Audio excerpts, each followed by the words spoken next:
that? Oh, it has to be a Because baby, it's does it? historically Something they check. known that people were killing babies before they were born, and they were fully developed babies that today could survive. Idiot. Fucking little spastic. Degenerate spastic.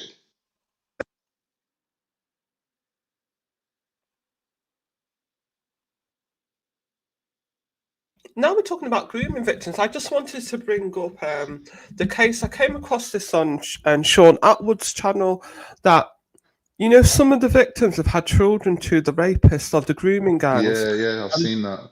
And this girl, this lady now, Sam Woodhouse, is saying that the social services allowed the son that was conceived to see the father that was the rapist ringleader, and it's traumatized the boy. Because now in prison. I've seen a documentary about some girl thing, Betty, and the girl's dad was a groomer who groomed the mum and basically got her pregnant. And basically, he went to the house and set it on fire, killed the woman. I don't know how the child survived, but her and her dad were in the house, like the old man, and the daughter died in the house. So he got banged up for it. When she was old enough, she went to visit her dad in prison, and she said to him, like, Dad, why did you do this sort of thing? Like, can you offer any type of explanation? And she basically said, like, to my face, he just denied everything. He just denied it all. It was quite sad. It was quite sad. Science. You got a bit of noise there, bro. What's that? You got a bit of noise there. You on the motorway? Yeah. Oh shit! Was my mic off there? I was. No, it wasn't Yeah, off. your mic was off then still. I was just talking about in relation to this because this girl says that this man was convicted of raping her, drugs, alcohol, and raping her at gunpoint, and obviously he raped her and impregnated her. It's shocking that they would allow the child that was conceived through that type of brutality to see the father in jail. It's just ridiculous. I think the child has the right to see the father.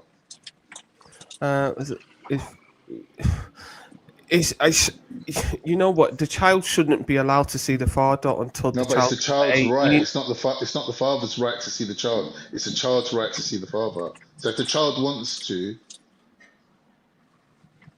it's his right, isn't it, to see his father? Yeah, that's the shit thing about it still.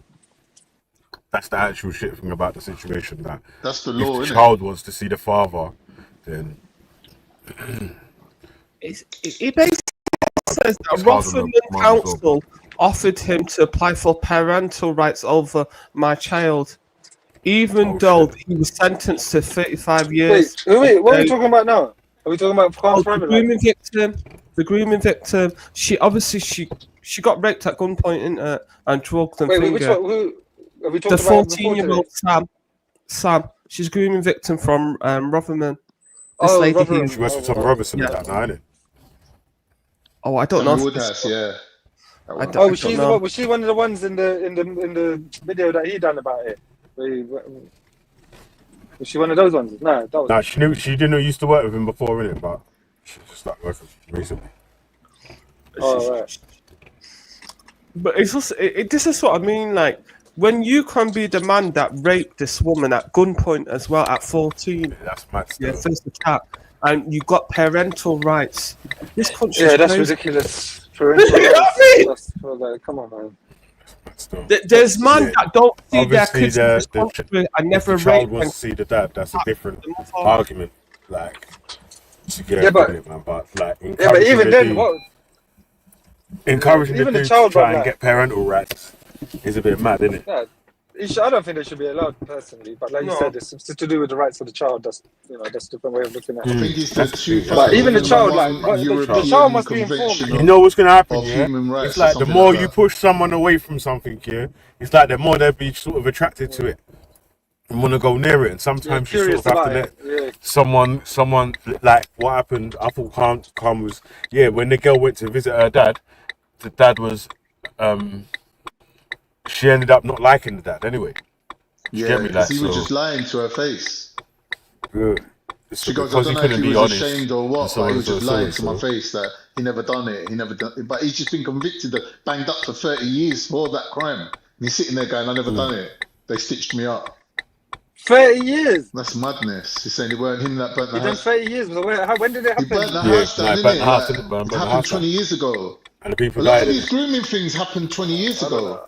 I don't know nothing about this case. No, a lot of these cases happened a lot longer ago than what we actually think.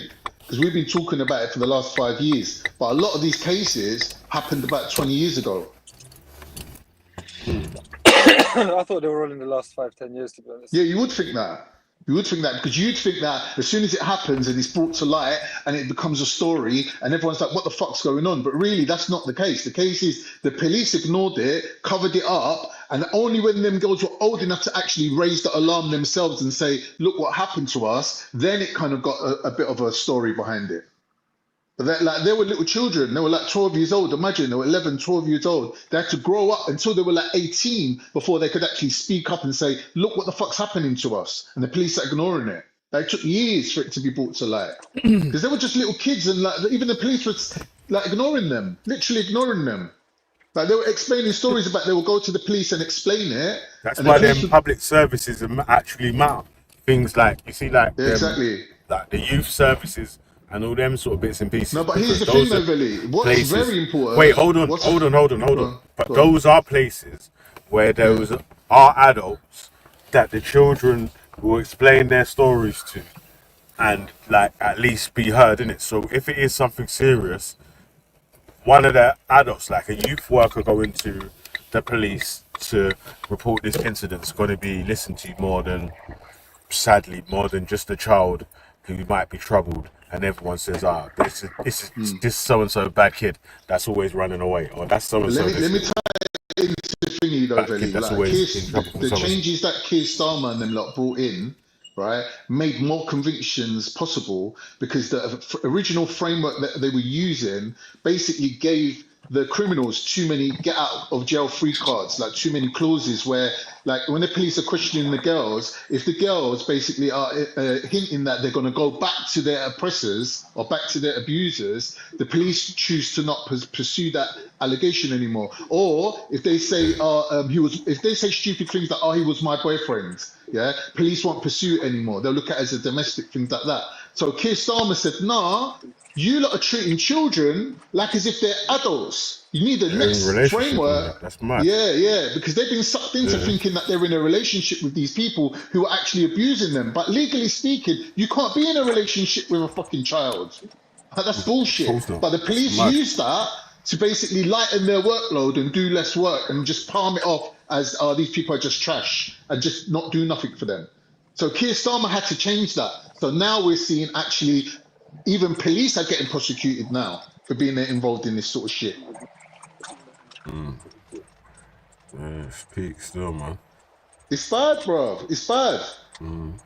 It's bad because, like, basically, you're treating certain people like it's like a classist thing. It's like if you're poor enough that they can ignore you, where you ain't got legal aid, like they took legal aid away, you ain't got legal aid, you can't afford a solicitor, like there's literally there's no justice for you then.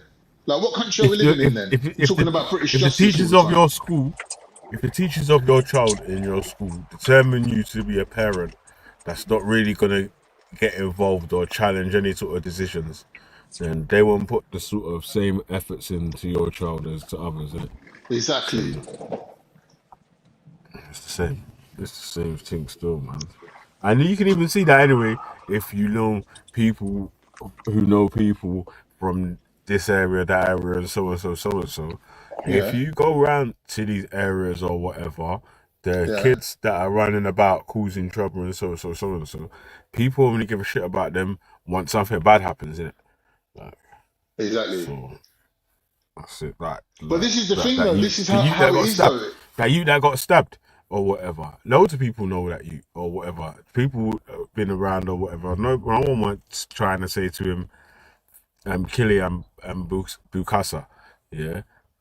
People weren't saying to him, or there was people that were saying to him, innit? But a lot of people that might be saying that sort of stuff now are this, that, and the other. When they did see him on the road or whatever, they weren't trying to say to him, yo, cuz, like, try and come off the road thing and get back into education and fix up your life, or start a business, or, you know what I'm saying? Like, have a plan to come away from this lifestyle, car. It's not, but man, them only say that once the brother's already dead, or the brother's doing like 1 million years in jail. You get me? Or the new thing now, if there is something happening, someone's just gonna pull out a fucking 6'10", 55 stone pure muscle Don is going to pull out his phone and film you getting beaten up. Yeah, that's Film the times a we're you living in getting now. beat up. Film a woman getting beaten up or whatever. In it, man, they're just going to film it instead. Anyway, Veli, my argument is this. My argument is that when we're looking at the cutbacks in benefits, the cutback in funding social support for people, you're going to see a kind of like growth of an underclass in society of people that crime will be their second nature. Because at the moment, we've been supported by the system that's stopping these crimes from actually like going crazy. All right, some of these crimes do happen, like you said, that gang crime, things like that happen. Yeah, that does happen. But just imagine how this country would be, yeah, if they carry on going the way they're going now. There's going to be a massive underclass of people with no prospects for any kind of future other than crime. Yeah, and there's not going to be no police protection for anyone else either. So if you think that, like them lot are doing the crimes and we'll just stay out of it, no, but their crimes will affect you more because you're not going to have police protecting you like you have all these years. Because we're living in some artificial bubble where crime don't really affect us. But moving forward, the cutbacks to the police is already evident. We can see that the police are But it underfunded, does affect you understaffed. though. You got fucking It's chavs on mad the when street people say that. rioting, and police are just about coping with People say that. that the crimes around them don't affect them, but it does though, innit? Because like, anytime there's a high, if there's high numbers of crime in your area, then you've got a high percentage rates of being a victim of one of these crimes that's happening, isn't it? So Right. But this is the thing, it though, does really. affect you. I'm trying to make the point, yeah. Like I said, all that to say this, that when we talk about things like redlining, we talk about things like keeping people in abject poverty, it's done in a way where they encourage people to move out of certain areas, but certain people given that freedom to do that, and certain people ain't. Right. So when we look at, for example, the demographic of London changing and they're saying, oh, there's less white people in London. Yeah, but all the white people that moved out of London live on the edge of London and still come into London to work. So I don't know how you're counting them people as not being in London when all they did was sell their council flat, right, that they bought on some right to buy shit, and went and bought a house in fucking Watford with that same money, right?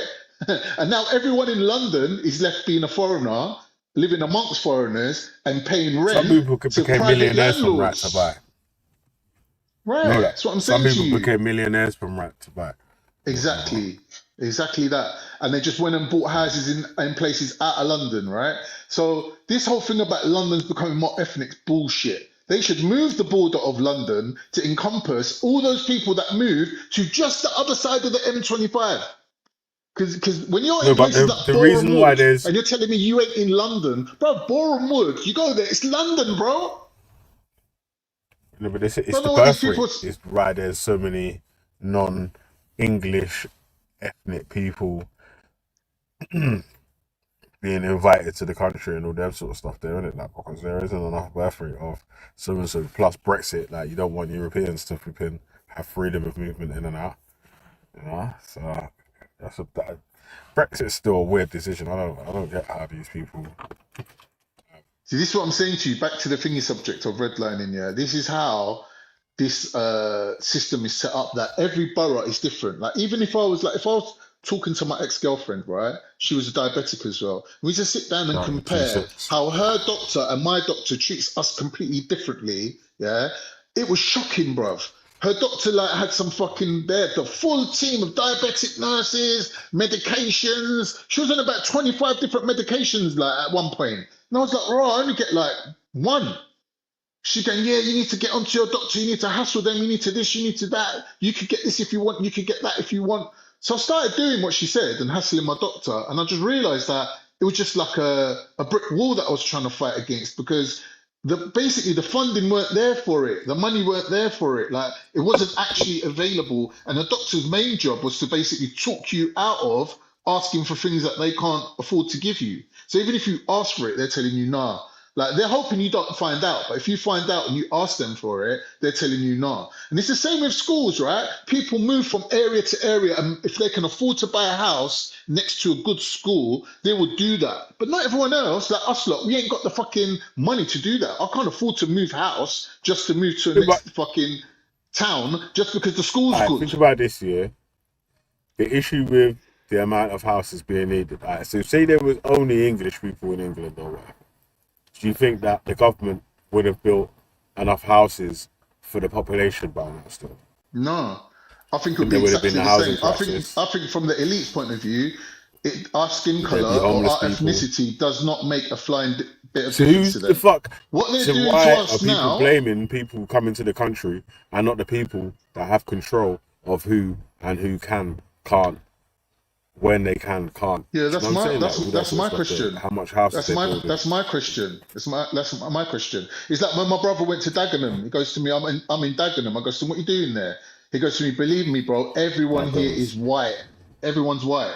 I go to him, what? So is it a nice area? He goes to me, no. He goes, it's just instead of like instead of a mixture of people, there's white people. He goes, but like everything else is the same. I go to him, what do you mean? He goes, well, they've got white crackheads, white beggars, white tramps, white muggers. Like everything we got in our area, they got the same thing. It's just they got the white version. And I was like, fucking hell. Like at the end of the day, skin color doesn't really matter, does it? At the end of the day, it's like when they made the Jews wear them gold stars. Your skin color is just basically a way of them identifying you from afar of being of a particular group of people. That's all it is. But in reality, like there'd always be white people amongst your ranks anyway. There'll always be white people with you, no matter how poor you are, no matter what area you're living in. Like I was talking to Jupiter the other day. She's going. Nixie asked, what area are you living in? Like, what is the ethnicity of the area? I was thinking, but wherever you are in England, I'm sure it's always going to be majority white. Like even the most darkest, brownest, blackest area is still going to be majority white people. I can't. Gertie from the GDL Defense League said, Khan, are you racist? Are you a racist? No, I'm not a racist. One man said, Khan, your blood type is 90% ragu. That's a libby. Still, ragu. Okay. Yeah. Yeah, no, they're on to you still, man. What was racist? What Khan said though? What did he say? What did he say there? Why did they get onto you about the racist stuff? I don't know. I don't know, bro. I don't know. What do you think it was? To me? No, I'm yeah, not the what do you person think to ask. No, I ain't got a clue, mate. Yeah, I don't know. But I just asked if you're a racist. You're white with a tash. You look like one of us scousers, Harry Enfield, takers to piss out of.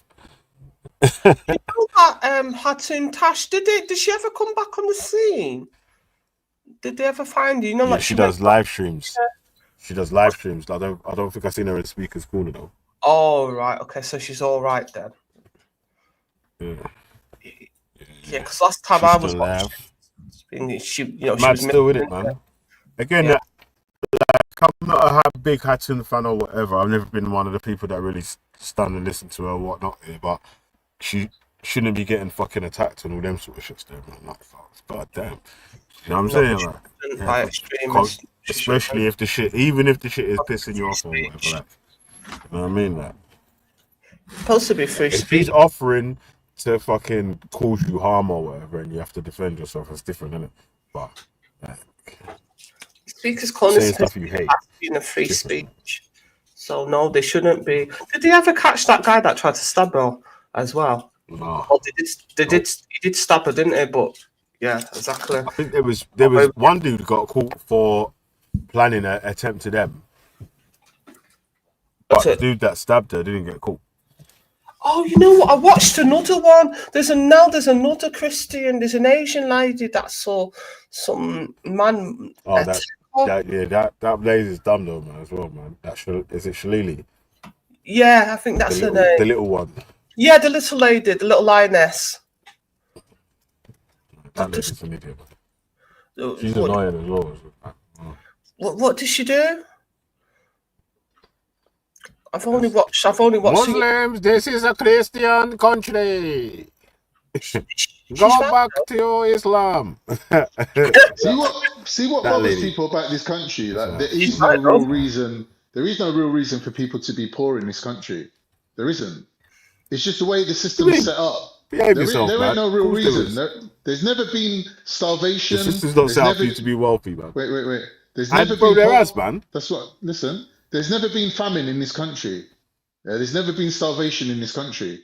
The only thing you'll see in this country is when the elites, yeah, do fucked up shit things to the poor people, to the working class people. Like for example, when you look at the Irish potato famine, yeah, where the Irish people all died and 1/3 of Ireland died and the other 1/3 had to get on a boat to America, right? You realize that there was enough potatoes to feed the whole of Ireland 10 times over, but the English decided to sell the potatoes to the Germans and let their people starve. And that's what they did. And like when you see things like that in England, you realize that wait a minute, why is the English people so different from the French and the They Germans? literally asked, yeah. Go on, sorry, I thought you finished. Go on. No, go on. Yeah, they literally asked the MP the other day, yeah, could you live on the £70 every other week, so and so? And he said, of course I can't. You know what I'm saying? Like, exactly. Of course you got so obviously the benefits money that man are giving or whatever, it definitely ain't, if it ain't enough for a single person to fucking live on, then yeah, man, they ain't giving you bread out here to get rich. That's why I'm like, it's weird when people complain about the benefits people and not about anyone that's like able to scrape hundreds of millions or big thousands and all them sort of bits there without flipping having to pay their dues. Everyone has to pay their dues on their little fucking drips and drabs. Hey, it's mad still. But listen, I got to flick out still. Anyway, like my original point, yeah, that in this country, the thing what keeps people poor is the actual system itself, like the taxation system, like the standard of living that's set by the elites for us is what makes us poor. Actually, there's no reason for anyone in this country to actually be poor. That's why they can manipulate it in a way where they give you enough money to live on, but not enough money to actually get out of this poverty trap that you're in. Because they know that you spending money is what's making the economy tick over. That's all it is. But now we're moving into a different era where the elites are taking the money and investing it where there's more return. So they're investing it abroad in other places and they're under-investing in England. That's what's happening now. Regardless of what your skin color is, you're in the same trap. It's just easier for them to pigeonhole you when you've got actually a blatant ethnicity. It's just easier for them to control you. That's all it is. Like I said, like when they made the Jews wear the stars in Germany, so they can identify them from far away, say, oh yeah, that's a Jew over there. But really and truly, they're the same color, skin color. They look the same. You get me? But they need to identify you. That's why your skin color goes against you in this system of grouping people into little enclaves. That's what they do. And even in this day and age, it's difficult to tell the difference between a rich person and a poor person based on their clothes, right? If you think about just clothes, back in the day, a rich person would be wearing a bowler hat, walking with a walking stick, he's got a suit from Savile Row, and a poor person would be literally living their whole lives in the same set of clothes, yeah, that you have to walk around with a needle and thread in your back pocket, sewing up your clothes as you go.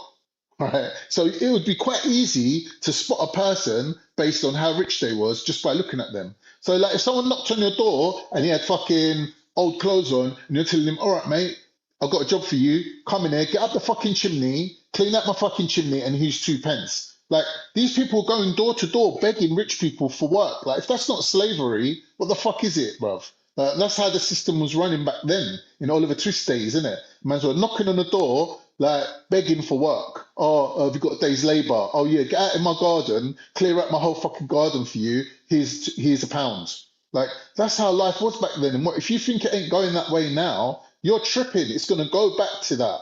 You're gonna be sitting in your house and people's gonna be knocking on your door, telling you, "Have you got any jobs? Have you got anything?" Like, "Oh, can I get £1 off you?" Like people will be doing that out of desperation. People will be doing that.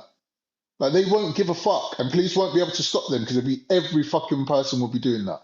So for Keir Starmer to be sitting there saying, these people doing Uber Eats jobs and things that they shouldn't be doing. Yeah, well, maybe try giving people a decent fucking living wage that they could fucking work. And he wouldn't need to fucking turn around and rent out his Uber Eats badge to the next man to make a little bit of extra coin out of it. Do you get me? Because that's what man's doing, isn't it? He's got his Uber Eats contract.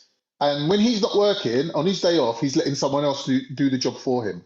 Because there ain't no fucking immigrant that just got off the boat, like Keir Starmer's making out, who bypassed the system and managed to get a job with Uber without they didn't do the full checks. That's bullshit, bro. That's not what it is, bro. The guy who's actually got the fucking license is saying, all right, instead of working 6 days a week, I'll work 3 days a week, and for the other 3 days, I'll let this guy who lives in a fucking hotel, do the other 3 days, and I'll take like £20 a day off him. Yeah, that's how they do it. That's why when the geezer's coming to your house to drop your food and you look and he says Mohammed, but a fucking woman turns up, like you're like, where's Mohammed? And she's like, no habla inglés, no habla inglés. Like she's a Portuguese woman. It's like, what? The fuck's going on here? Do you realize that they're sharing licenses?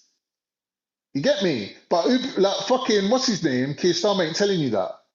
Keir Starmer ain't telling you that. Keir Starmer's trying to say, we're going to do more to stop this because it's not fair on British people because the money's coming out of British people's pockets. Why is it?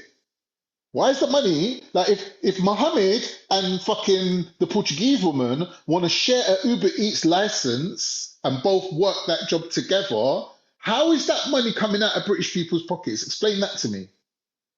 Because it's not.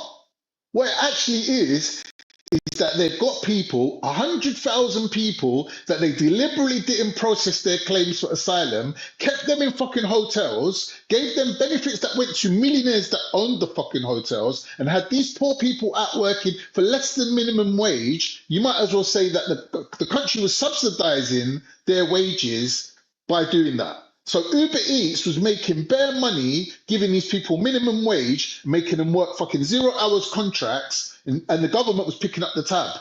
So really and truly, it's like the government's turning around and giving money to Uber.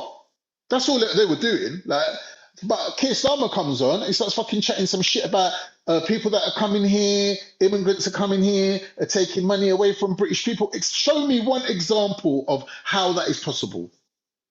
One example of how that's possible, that someone coming to this country, even if they were working illegally, even if they're going door to door looking to fucking clean out toilets for fucking £5 a toilet, how is that taking money away from British people? Show me that. It's bullshit, bruv. It's all bullshit.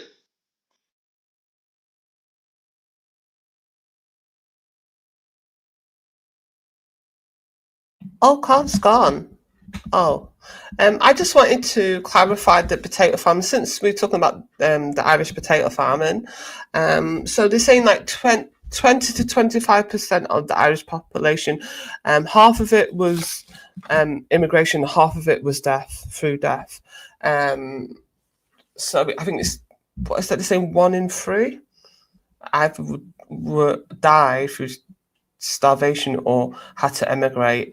And it makes sense why there's so many Irish people in Nigeria, and why they say the Irish had a religious empire, because of the the effects of the potato famine. Because I don't think the potato famine, that's not the first potato famine, is there? But I was just reading, this is the government's website, and it's basically saying it says between 1845 to 52, the Irish island suffered a period of starvation, disease, and migration that is known as the Great Famine. And the potato crop, which a third of the Irish population was dependent on food, was affected by disease, destroying the crop. The crop has failed before. During famine, it's failed when across the whole country, and recurred over several years.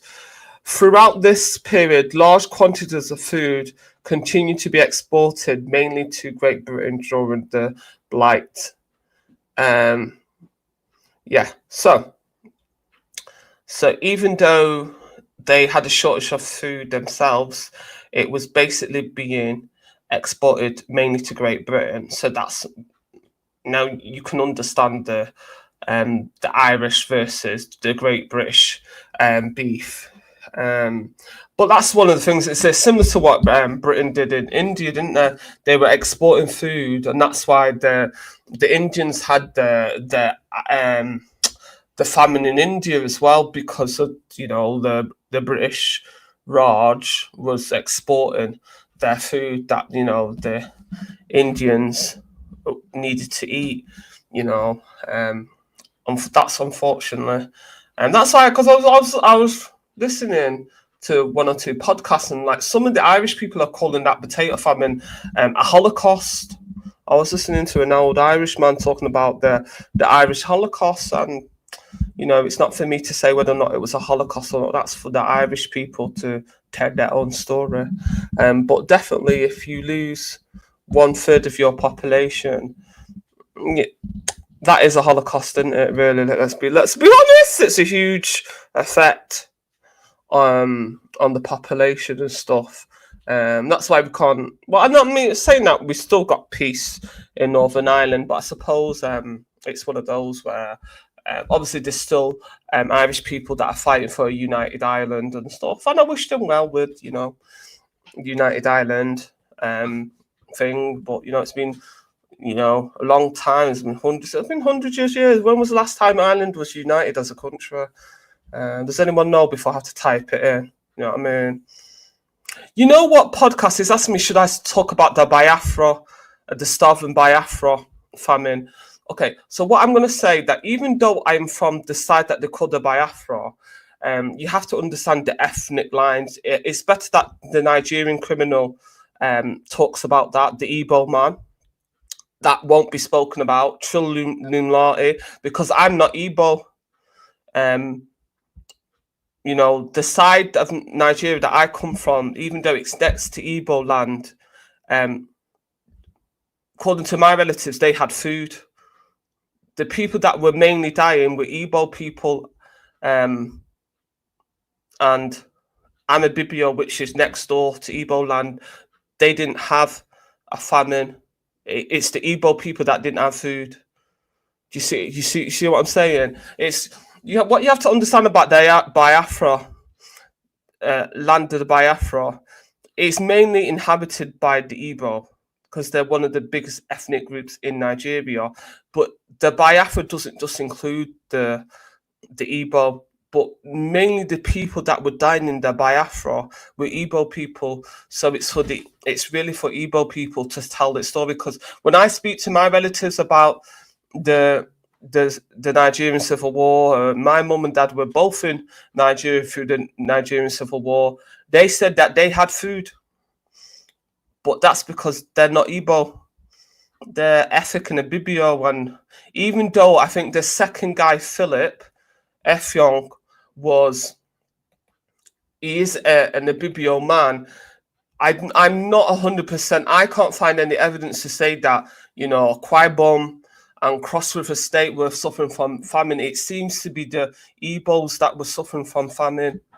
Do you know what I mean? That's why you see so many expats that are Igbo Nigerians, because of the Nigerian Civil War. And then obviously Britain was supporting Nigeria, and I think some Irish people the priests were supporting the Igbo, giving them food, because many of those mainly Igbo people were dying and their children were starving and stuff. And you had a few people flying, helping to fly the planes to fight Nigeria versus the Biafra and stuff like that. But honestly, you'd have to go and ask someone who's like, you have to go and ask the Igbo about the Biafra, because I can't. My family said that they were fine. Do you know what I mean? They said there was no hunger in their sight. Do you know what I mean? So I don't want to talk on what I don't know, people. Maybe if you go to Trul Numlati's channel, he's the Igbo man. He can talk on that. You know what I mean? Yeah, I know podcasts. I know the starving children, the Biafra, but the Biafra isn't just inhabited by the Igbo ethnic group. There's more than just the Igbo in the Biafra. There's several different ethnic groups in that, but the biggest ethnic group in the Biafra are the Igbo. So obviously they're going to talk the most. And one of the problems with the Biafra is the fact that the Igbo are not the only ethnic group. And some of those ethnic groups in the Biafra don't want to be part of the Biafra. You know, they say it's like, for example, this is what they're saying. This is one of the things my mum said. My mum said that the Igbos say that they're the husband and their Bibio are the wife, and that an Bibio man will never be ruled by an Igbo man. We're not part of the Biafra. You know, if you go to the Bibio ethnic group website, they say no. If we're going to leave Nigeria, we're going to have the Atlantis Republic. You know, the Bibio people don't want the Biafra. It's Igbo people that want that. So, you know, if you need any information on that, you need to speak to Igbo people who are supporting this Biafra thing and stuff like that. Do you know what I mean? So, I mean, I don't know. I think the whole of, I think Nigeria, like many countries in Africa and around the world, they're just run for the elites. You know, I know, like, quite often, you know, I've changed my position as people change. You know, I grow, I've improved. I think I was more of a black nationalist before, but now that it's moved to the more of the humanist philosophy. And I've come to the realization in my old age and my grey hair that the problem of white supremacy is a huge problem, but also classism is a huge issue too, because all of these elites, whether they're black, brown, yellow, or green, or white, they're all human trafficking. Human trafficking is a huge problem around the world. It doesn't matter whether I'm talking about black elites in Africa, whether in the Caribbean, or I'm talking about white elites in Russia or in Germany. They're all into human trafficking. And, you know, the people of the world, the working class of the world, must hold their elites that claim to govern them to account on this human trafficking thing. Do you know what I mean? We've got to have accountability for the people who claim to rule us. I don't know how we're going to get that accountability, because we saw how Virginia, anyone that stands up to the elites, you know, we don't want to end up like Princess Diana. Do you know what I mean? She was standing up to the elites, wasn't she? The late Princess Diana, especially when she started doing the landmine thing. She started running around Angola talking about banning landmines, and then she upset a lot of the military industrial complex when she started talking, you know, that no war thing. You know, if you start talking that no war thing, you might as well just book your place in the graveyard. Like John Lennon had a similar problem, didn't he? John Lennon started doing that no war thing, didn't he? Then a lone, deranged, so-called fan just shot him. Do you know what I mean? You know, and you know they always say it's a lone wolf. Do you know what I mean? He started talking that, you know, we are our government. Do you know what I mean? You know, peace. You know, didn't he start going on about the Vietnam War or something like that? And then all suddenly someone puts a bullet in his head. And this is what I'm saying. So we have to be aware that, you know, if you start coming around talking all this peace stuff, you know, the United Nations, you know, United Colours of Benetton, you know, like Jupiter says, black and white unite and all that stuff, you know, if you start getting a following, it won't be long before the elites say, oh, well, you know, you're bad for business. You know, we're in the business of selling arms and weapons and war. We can't have you with your huge following talking all this peace talk. You know, we're going to have to arrange for someone to unalive you. Yeah. Now, I know there's like, because I've been looking at the John Lennon and stuff like that. And, you know, we did that peace protest, didn't he, John Lennon? He did that bit when he was in the bed, him and Yoko, they were in the bed, weren't they? They did the bed protest. Yeah, talking about peace. Yeah. And I don't know if anyone else has noticed, but have you noticed how they always have money for war, but they never have money for hospital, they don't have money for the NHS, they don't have money for social housing, they don't have money for schools, but all of a sudden somebody wants to go and bomb someone off the face of the planet and sell some weapons, and all suddenly the money just comes, doesn't it? It's like magic, isn't it? Do you know what I mean? So that's what I found, and I think maybe that's one of the reasons why people don't want to stand up for, you know, the united colours of Bonneton, why a lot of working class people, the majority of the world's population don't want to stand up, because we don't want to get a bullet in the head. We don't want to be a pretty corpse. We'd rather just better the devil you'll know. Even if we are living on a slave plantation, as Alex Jones say, prison planet, at least I'm alive. Do you know what I mean? It's a brave man. Like, salute to John Lennon for standing up for peace. Pretty D didn't live to tell the tale. Princess Diana as well. We've got to salute her. But do you know what I mean? That's like, for me, I don't know. I'm despondent, people. I ain't got any solutions. I'm just chatting about it. But I don't know how you get rid of the military-industrial complex. I know, like, this Keir Starmer's going on about, 100-year deal to sign to, give to the Ukraine weapons, 100-year deal he made the Ukraine sign, that Britain will get first tabs on Western Ukraine's mineral resources, and the Ukraine is mineral rich. Yeah. And West, I think they say in Europe, it's the most richest land, because it has a lot, it's fertile land, and they've got a lot of mineral wealth. So now you know why the elites are fighting over it. Do you know what I mean? But yeah, we can only pray. I mean, I've got to admit, I'm not the best. I'm not like a huge. No, I tell you, I'm not a big Beatles fan, but I kind of like John Lennon's music more. Got the European flip flop. Yeah, you know, obviously, because I watched thing about Kurt Cobain. I don't know if anyone knows about the conspiracy about Kurt Cobain being killed and murdered and stuff. And Kurt Cobain was a big fan of the Beatles, so that's when I started looking into the Beatles and stuff, and John Lennon and stuff. But yeah, they're saying that even there's a John Lennon conspiracy saying that it wasn't a crazy fan, that it was, you know, the CIA and, you know, or the deep state that got him unalive because of what he was talking about. You know, he was talking all that, you know, no peace, no war. You are your government. Do you know what I mean?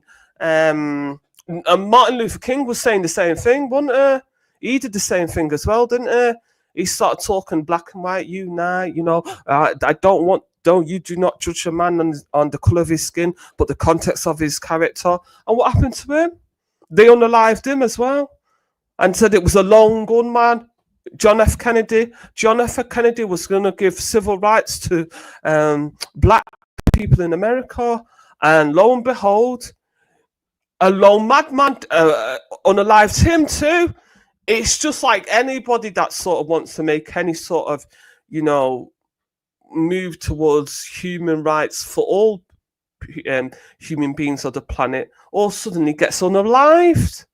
And then they tell you it was a lone gunman, you know, or they get, you know, in a car accident like, you know, Diana, who was trying to get rid of all these landmines, you know. I don't know. Like, some people would say it's the deep state. Some people would say it's conspiracy. Some people would say I'm paranoid. I might be paranoid, but I might also be right. Do you know what I mean? Just saying, or people. Let me read some of the comments. I think, but you know about the Oshun people in Nigeria. I think these Oshun people are they Oshun? Are these Igbo people? They sound like they're a sect of the Igbo. You know what I mean? Because if they're not a major group in Nigeria. Oh no, they're Igbo. They're a section of Igbo people. Oh, so these people. So this person is talking about Osu people. Traditional practice involving individuals dedicated as slaves to the local deities and descendants of the past Osun still face discrimination, social expulsion, even through the practice that's ended. No, I can't talk on that because I'm not Igbo. You've got to speak to the Igbo people. Do you know what I mean? I don't know about that one. I've not even researched that. It's saying that it's a caste system. That's, you know, who was the guy that was asking about, like, it's saying it's a caste system that you're talking about in Igbo culture, a caste system. So, like, I think of like a caste system. Well, I'll just summarize what it says on Wikipedia. The caste system roots trace back to the area where Igbo city-states were governed. Yeah, by the, oh no, I don't even know how to say that. I'm not even going to bother. The system of earth-based lands, yeah. So Chukwu, is it Chukwu? The supreme god. Blah blah blah. They were sold in. These were outcasts. They were outcasts known as Oshun. The offenders were, and they were sold into slavery to others and were offered as sacrifice to the deities, demanding human offerings in festivals, unlimited, and led to their enslavement. Bloody hell, the caste system. Bloody hell. Bloody hell. Oh yeah, this is probably Igbo history. Oh no, I don't know about all this. Bloody hell. Let me read this quickly. I have to read it in my, because I'm dyslexic, people, so there are words I can't pronounce, so you have to bear with me when I look at what he's trying to say. Offenders found. The only thing I can say, like, when I was researching human sexuality in Nigeria, one of the things that got people sold in Igbo land was if you became pregnant and as a teenager and you were not married. So, you know, like nowadays, there's a lot of there's a considerable amount of black people that black girls, that teenage girls that are happy to be a baby mother. That type of thing in the time of the Atlantic slave trade would have got you sold into slavery. You know, if you were unmarried and you were pregnant, and you know the man wasn't around, that was considered a crime, just very similar to how it was in the UK. You know, when you were, you know, if you go back to the 19th century in the UK, if you got pregnant and the man that impregnated you had taken off running and was not going to marry you and gather for the child, you were sent to the workhouse, weren't you? Your child was taken away from you. You were sent to the workhouse, or you were sent to Australia, South Africa, or Canada. You were sent to the colonies. So that's one of the things I know was considered a crime. I was reading about that, human sexuality in Igbo land. So that's one of the things I can say that was considered a crime that would get you sold into slavery. But no, I'd have to have a look at this Osun. Is it Unsun thing? I'd have to look at this. I really don't know about the caste system. You know what I mean? But thank you for letting me know. Let me see if anyone else is saying any other subjects. Saying, Simon, Mr. Light saying Simon was drunk. Bet he's CIA. No, I'm not CIA. I wish I was CIA. I'm getting that money for the CIA. No. Is this where Phil the driver says, Betty, how close are you to your roots? Have you ever mugged anyone? Like, no, but you can be the first, Phil the driver. Is that the Phil? Is that the Phil, that racist one that used to come on? That one that we've not heard in a long time. Let me see if there's anything else. The panel did talk over it. There's a lot of nonsense. I was in the video call, blah blah blah. Lizensly, I'm sorry, I cannot say this guy's name. Vladimir. I'll have to say his first name. I think I can say Vladimir, the president of Ukraine, has bought a house in Hollywood with that money. Then they said there was going to be a ceasefire in the Ukraine, though. I don't know how far. Have you heard anything about that? Ukraine, Slava Ukraine, Ukraine or Slava Ukraine. I think they don't say you, do they? I think it's a Ukraine sound. But yeah, they've been fighting for so long, and it's sad to see them tear each other apart. Do you know what I mean? But did anyone see that there was his motorcade, didn't there? His limousine got bombed, didn't it? Like Putin's motorcade limousine got bombed, didn't it? And I don't know if it was in Moscow, but that just happened recently, didn't it? But yeah, so even if you look at Donald Trump and Vladimir, when they were arguing in it, when he goes, "I'm not playing cards," like Trump's like this, "You don't have the cards, you don't have the cards," and he's like, "No, I'm not playing cards." And I thought Vladimir's English just got better, because I remember before his English wasn't that good, but he's obviously doing a lot more English, and you know what I mean? Handsome man, I think, the Ukrainian president. Handsome man, nice looking man and stuff. You look a little bit, I don't know, just a handsome man and stuff. Do you know what I mean? But they say he was a big comedian before, and the Ukrainian elites put him in power because he had a show called The Servant of the People, that he was pretending to be a president in the show, and the elites put him in power, the Ukrainian elites. Thank you, laughing out loud, thank you. But yeah, so I don't know, I've run out of subjects. What else is there to talk about? Fairly combat, I've actually run out of subjects. Like the chatterbox that I am, I've actually run out of subjects. Can you believe it? In fact, let me just look at the headlines. Let's go and do the world headlines. I don't want to try and do too many. Oh yeah, did we talk about the bins in Birmingham and the bin men striking in Birmingham, and how Birmingham's just so dirty nowadays? Because the bin men say they want to cut. Is it set 18,000 a year? No, 8,000. They're gonna cut their wages by 8,000 a year, which is ridiculous. Now, who can take that type of pay cut? I couldn't take. That's a big pay cut, though, isn't it? But yeah, so I don't know if we got anyone. Oh, kale. The vegetable, our brother Kale, the vegetable, our son brother, he lives in Birmingham, doesn't he? He should come on and talk. I don't know if Kale's listening. Come and talk about the smelly bins. I don't know. Have you got any viewers from Birmingham that are complaining about your smelly bins?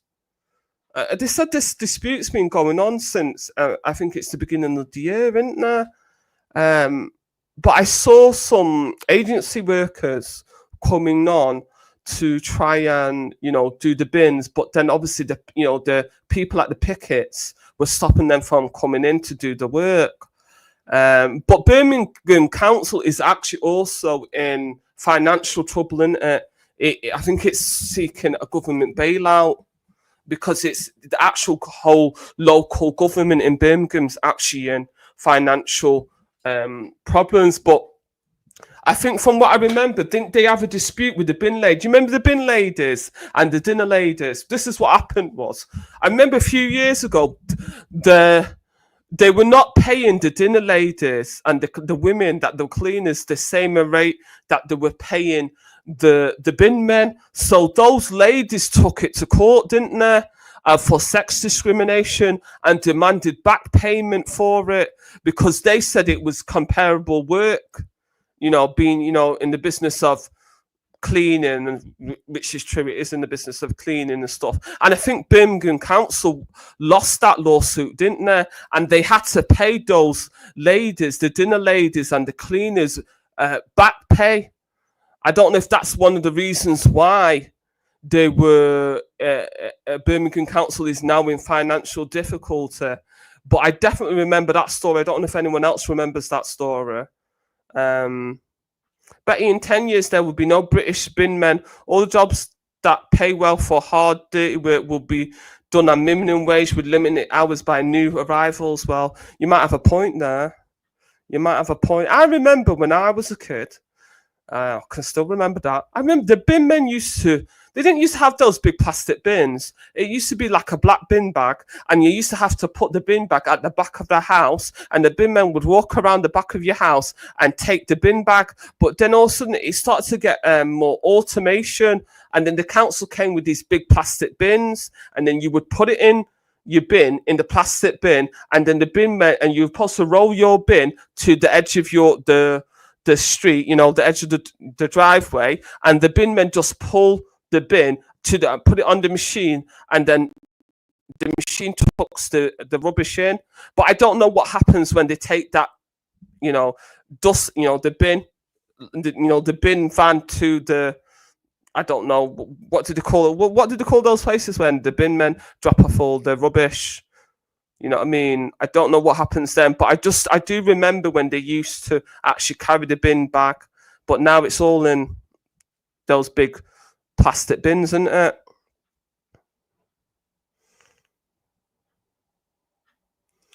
You probably got an old number, Simon. Come on, yeah, in bin like Spragger. Oh, hi. We're just one. Rubbish. Talking rubbish, yeah? Yeah, we're talking refuge. Because remember that Kale lives in Birmingham. Did he mention anything about the smell of rubbish? Say again, sorry? Nah. Oh, he's not. He's not spoken about it. But Veli, did you get your roller skates? Yeah. No. Oh, you still let finger. How did your daughter enjoy her trip to New York? Yeah.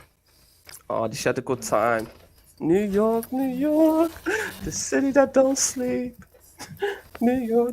That was last year. Yeah, I know, but I've not, and obviously because I'm just come back in it, so I didn't get to hear about how the trip went and stuff. So I just wanted to know, did she have a nice time and stuff? Christmas shopping at Macy's and all that. Oh, one day I'd like to go. I'd like to go to New York one day. New York, the city that don't sleep. We're looking at the headlines. What headlines have we got? What does that? Oh, we discussed this, didn't we? Hey, wait, hold on a sec here. Where's Base Luke in the chat? Yo, Luke, explain to Simon. Hey, Betty, listen. You know, if you mute your mic, can I unmute your mic? No. On StreamYard. On StreamYard. Can I unmute your mic if your mic's muted? No, I don't think so. So, with Simon, he keeps trying to say that someone unmuted his mic while he was talking. So when Simon was talking, is he talking about the old Google Hangouts? No, he's talking about today. When he was on the panel today. When he's on the panel today, he's saying someone unmuted his mic. Not that he unmuted his mic by accident or nothing like that. That someone else unmuted his mic. We're like, no, Simon, bro, you unmuted your mic, cuz. The only people that can unmute your mic, the only time I can mute your mic is like now. When it's unmuted, I can mute it and then unmute it. When it's muted yourself, I can't mute your mic. Yeah, yeah. He probably like, because these touchscreen phones, when you touch them, they're so sensitive. Like, especially if your ear, or if you got it right up to your face before you know it. Like, you touch something on your phone. That's the only thing with these touchscreen phones now. They're not that great. I told him, yo, listen, you can do an experiment yourself. Do a StreamYard stream, a private stream with 2 accounts, 2 devices. Add yourself to it. Mute your mic and try to unmute your mic with the other account. And you'll see.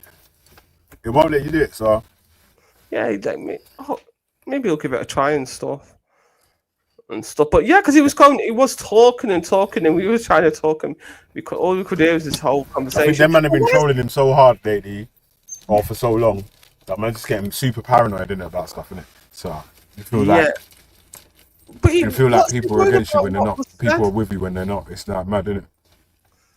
Yeah, I think. Why is he worried about what was said? Because it was. If you don't know the story behind what he's saying, it just sounded like a conversation that he was having with someone that was kind of. It sounded like, if you rewind the stream, I'll tell you what, Betty, Does anyone, if someone can give us a time mark of when it was, you can go back and listen to it yourself. and see, does it sound like Simon unmuted his mic purposely to make everyone hear his call? Because this is what it sound. That's, you know, like people do that, innit? They unmute their mic to make you like, wow, I'm ringing the feds, or I'm ringing so and so. Unmute your mic so you can hear what they're saying. That's what it sounded like, one of them ones, isn't it? That's why everyone was like, oh, stop snitching. No snitching on G Block and all that shit. Oh, you man are snitching and that in the chat. Yeah, because that's what everyone was thinking. What happened? Yeah, that's what I thought it was. And now you're saying that someone unmuted your mic, cuz. We're like, huh? No one unmuted your mic, fam. We're telling you to stop itching. Has he got beef with this bleeding heart? Yeah, man. Bleeding nonce. Is she showing the true colours? You know, she's really quite. She likes a lot of conflict. That one. She likes a lot of beef. What is it? She's one of them ones like, you want to throw stone and hide hands. Yeah. You know? That's like that. She's in the thick of it and stuff. I mean, that's why I stopped going to her channel. It's just too much. It's too much, you know, conflict. It was like the Beehive. You know, like the Beehive. Yeah. Do you remember the Beehive? Like, yeah, because I'm still subscribed to that. You remember, that fellow Manchester guy? You know, because like obviously, I didn't join them channels. They're still. Well, I went on it once or twice, but you know, they had used to say a couple of racist like things, and thought, oh no, I can't be around this sort of like dog whistle racism, you know, back in the day. But he's now saying, do you remember that guy King James, the guy from Manchester, the other side? And he's now saying that they've been trolling him and been attacking him. I saw him on his channel, and I was just listening to his channel. He said that he's saying that, you know, all that they're bleeding out, all those people are harassing him. Yeah. Sean, Guys, yes, I've Sean already done that. Name. Simon was on the panel. I showed him, told him to mute his mic. I done a screen recording at the same time, and then a screenshot of what it says when you try to unmute someone that's muted themselves. It says, guests cannot be unmuted unless they unmute themselves. Literally said it on the screen. He's just not having it, is he? He's just not having it. Yeah. And he's still not having it. He's like, nah, cuz you unmuted me. I'm like, oh, what? I ain't Simon. Like, I had to dash you off here because I'm like, cuz I'm just going to argue with you about something that I know didn't happen and that obviously you're a bit paranoid of, even though I've showed you that it's impossible for that to be the case. Hey, JB's such a pagan. He said, I went back and checked. I think Khan unmuted him. Khan ain't got no mod status to unmuting him on the panel, man. Like I said, you man got Khan twisted, you know. Khan's on Khan's team. Yeah? When it's time to bun fire on Veli or whatever, Khan's going to rise up his machine and bun fire on Veli. So, don't feel like Khan's my apprentice or my little apprentice. I could send him out to bun fire on this one, that one, and he's never going to bun no fire on me, but it's not going to happen, mate. Yeah, if we start talking anti-Islam, Khan will, like, you'll see Khan come, sure. Like, anti-Turkish sentiment. If we start talking that Khan you'll see him fire the clips. Do you know what I mean? You'll come, don't play. The only Don that will have and has had mod status on all these different channels or whatever to add people to the panel was Scientific Method. And he weren't even there. And he ain't got mod status on there. Only I can unmute people. That's what I'm saying to you. That, I tell you what, yeah, I will let you jump back on the panel or whatever, Simon, innit, man? But what you have to do, first of all, do the experiment yourself so you can show yourself that there's no way anyone else could have muted you, but you're the only person that could have unmuted yourself during that time. I can only mute you when I mute you. When your mic's unmuted. So if I mute you, I can mute it, unmute it, mute it, unmute it. If you mute it, I can't unmute it.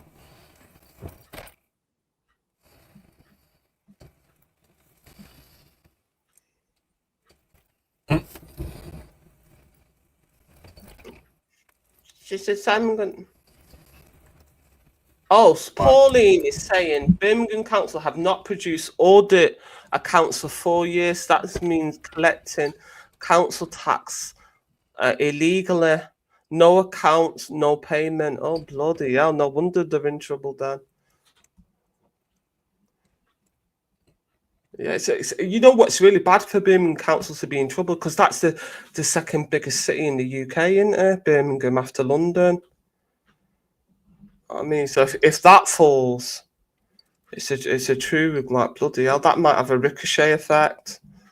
You know what I mean? It's like, I was quite shocked when that happened for Birmingham and stuff. Is Simon going to come on then to, like, what is Simon? Is Simon? Is he still?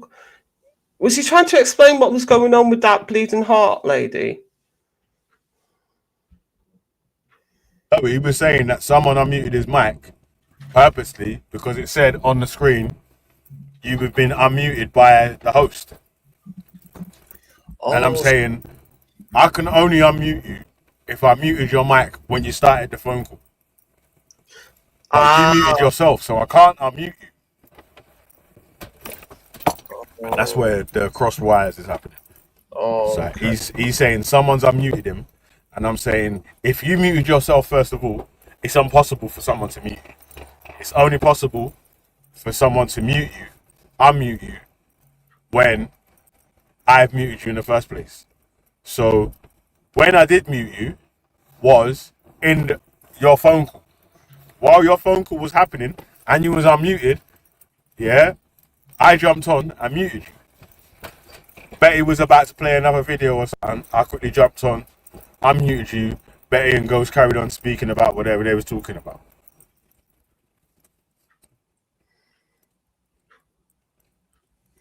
Yeah. Ghost is saying, yeah, me and Betty were on the panel and stuff. You know, as they say, you can't convince somebody. You know what it is that, like I'm trying to say, you see, you know, it's when the man them have been fucking trolled by these post shows, yeah, it's like people start getting paranoid and all that sort of stuff there, you know what I mean? That's how, yeah. So I understand why people get a bit paranoid and all that sort of shit there. Yeah, it's true. You can get paranoid with some of these things, man. Some of the things that people do for trolling is a bit much, isn't it? No, I'm not, bro, listen, Simon. I'm not trying to dish you, cuz. I'm just letting you know that no one unmuted you. You're refusing to accept that. That's what it is. It's you that's refusing to accept that you wasn't muted. You wasn't unmuted by anyone. Yeah? Especially if you muted yourself.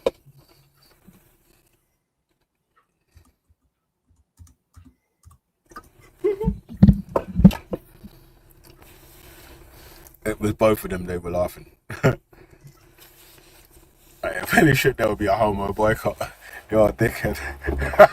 You are a dickhead. You see what it is, yeah? This is what happens. You see in this space, yeah? Nothing serious, you know. Don't tell these men nothing serious, you know. You man are gonna troll you, cuz you're like, yo. Man's pissed off, you know, cause obviously he had a personal phone call on the panel. Everyone was allowing you to do that because they thought you was doing some itching thing. Yeah, that's we were trying to, like, play over it, but I couldn't play over it because I was on my laptop, and my laptop wasn't loud enough anyway to play the Kanye West video. That's the whole thing. That's really what the whole thing was about. We didn't even get to watch even 10 minutes of the Kanye West video today. Actually, I'm on my Mac now, so I can play the Kanye West video because I'm on my Mac now, so you should be able to hear it. Let me go to that Kanye West video. Oh, I don't know if we don't have anyone to talk about it. It's just weird, though, wasn't it, that Kanye West? I'm still laughing. I'm telling you, Wes. Like my brain is still rattling from that one there. You Kanye in some KKK uniform with a swastika gold diamond chain. I'm like, God damn. Am I still allowed to play Kanye's music now? God damn, what's going on? You know what I mean? Back in that, cuz, man. But I think Kanye's a handsome man, you know. You know, he looked more handsome with the beard and the moustache. Because I just find like when black men don't have a beard and moustache, they look like kids. You know, when a man don't have a beard and for me, if he answer, you see, Can't be that off, man. No, it makes it more manly, doesn't it? You know. Mm-hmm. So, oh my god, it looks so weird. Okay, let me play it. I think he's going to be selling this on his website with his Easy brand. You know, because he tried to sell the Nazi thing on his website. Do you think he's going to be sell it on his website? Say again, say. Do you think he's going to sell it on his website, like a, you know, because What, like he the was doing t-shirts or the KKK uniform? yeah, the KK thing, and try and start a new fashion. God, I ain't even trying to find out, man. Are you mad? This mad that he's even rocking the shit. God damn, you can get the whole message across without wearing a black KKK uniform, cuz. You could have said all the stuff that you said and are gonna say in the past, present, and future without your KKK uniform and your swastika chain. So. It's what did they call it? What did they call it now? Shock. Oh, I can't remember when you try and they do shock, rage bait, and shock tactics. Yeah. And that's what the shit posters do, innit? That's why they call them the shit posters, innit? Yeah. They post stuff to piss you off on purpose. Yes. Or replies that wind up replies, so you start spazzing up. I keep trying to tell people I know in real life not to come around certain YouTube channels and so, yeah, because they are going mad. I'm like, cuz, I swear down, not you, because you actually kill people in that sort of stuff there. So like, you shouldn't be on any of them things, yeah. And they'll get you into that mode where you want to die, man, bro. So, so how it goes. Also, you can't even access his website, you know, his clothing website once he did the Nazi thing. Because what handler or what thing of like is gonna Kanye West is too mainstream, innit? So if he's got a server up that is selling Nazi t-shirts, they're gonna implement whoever is facilitating that as well, right? They're gonna, oh, you're supporting Kanye West, but even though, like you just did, you went to fucking Alibaba and was able to see these men selling the neo-Nazi guys t-shirts. Yes. Yeah. It's mad, isn't it? Like, yeah. We really live in clown mode. Yeah. The Chinese obviously don't have a problem. They don't care. They'll take a Nazi. I can copyright that shit. What do you mean? There ain't no copyright law over here, B. I'm just gonna reproduce your shit. You got me? Man, I just call it Uchi. You get me about Gucci? Yeah, turn the G upside down, fam. Oh man. Yeah, but it's because you're playing up to the conspiracy theories by wearing wild outfits and saying outrageous stuff that is causing shock or whatever, innit? Like, so, man, Kanye West is on some super mind games. You get me? This is mind games 10 million, cuz. Like, and imagine, yeah, he don't need to do the Elon wave. Yeah, formerly known as the Nazi salute, now known as the Elon wave. He don't need to wave like Elon no more. Cause man's wearing a whole KKK uniform. What are you talking about? You don't need to do a wave. He got a swastika diamond chain on top of his clout, bro. What are you talking about? You don't need to do the. I don't know what kind of evidence you man need to see for man to say, yo, like that's wild.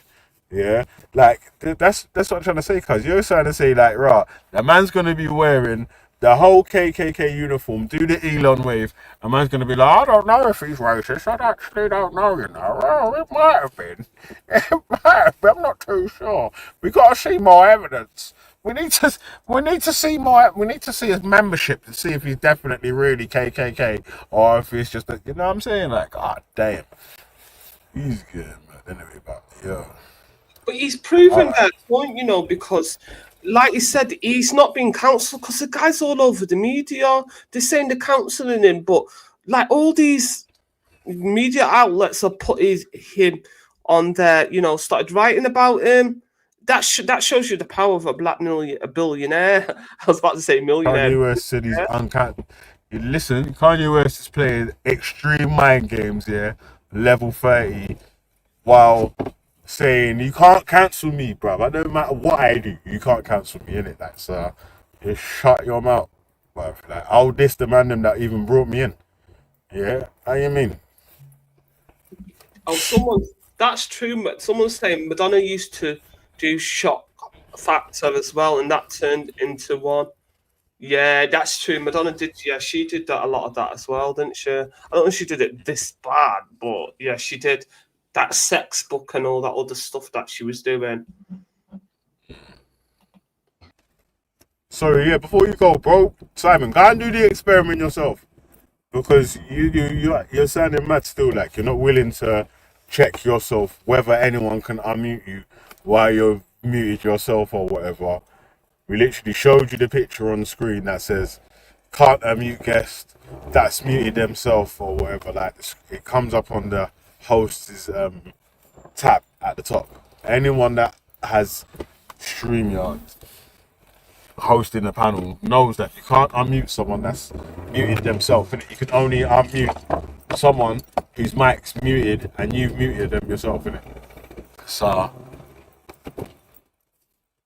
again, you started your phone call before I'd even joined the panel or whatever. You're going mad still, man. And also, yeah, it's like, yeah, man, you gotta accept the responsibility for that, bro. Like, no one, how would I know what part of the conversation that you're having, who you're speaking to, when you're having a phone call, and what parts are mute or unmute? Like, that's got to be extremely calculated, right? If I can say, oh, do you know what, yeah, Simon's muted himself. Like, let's see if I can unmute him and catch his phone call with a person I didn't know he was going to phone at the time point to know where I didn't know he was going to phone. Like, say something. Yeah, it's undoable. You know what I mean? It's unbelievable. Hey, Veli, I'm not going to stay too long, but just to help you put this to bed quickly, right? I'm going to mute myself. Can you share your screen? Bro, listen. Wait, let me show you this already, yeah? I'm going to mute myself, bro. You can share your screen and show you don't even need to do it, bro. Listen, we've already done the experiment and you can see for yourself. It says right there on the screen, yeah? What does it say on the top of the StreamYard? I can't see, it's too small, but I'm on my phone. It says, cannot unmute your guests because they've chosen to mute themselves. Okay, well, there you go. That's clarity. I was really literally just going to do the experiment just to show him it's not possible, but you've clearly just showed it anyway, so that was all anyway. All right, I'll be listening. Yeah, I showed Simon that already. We done that while he was on the panel. Okay. He's still not accepting it. I'm like, bro, listen, you can actually do your own experiment yourself. You can do a private StreamYard stream. Yeah, just say 2 that, accounts.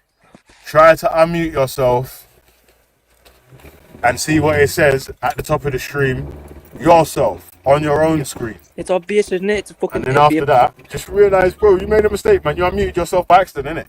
It's obvious. I've unmuted myself by accident as well.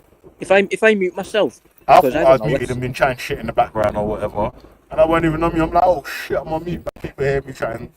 So fucking my missus in the back and all that cuts. Yeah, that's what I was just gonna say. At one time, I must have been telling the youth stuff. I was having a debate with my missus. I didn't even know I was off mute until I heard someone say, "Hey, Belly, we can hear you telling the kids off." You hear me?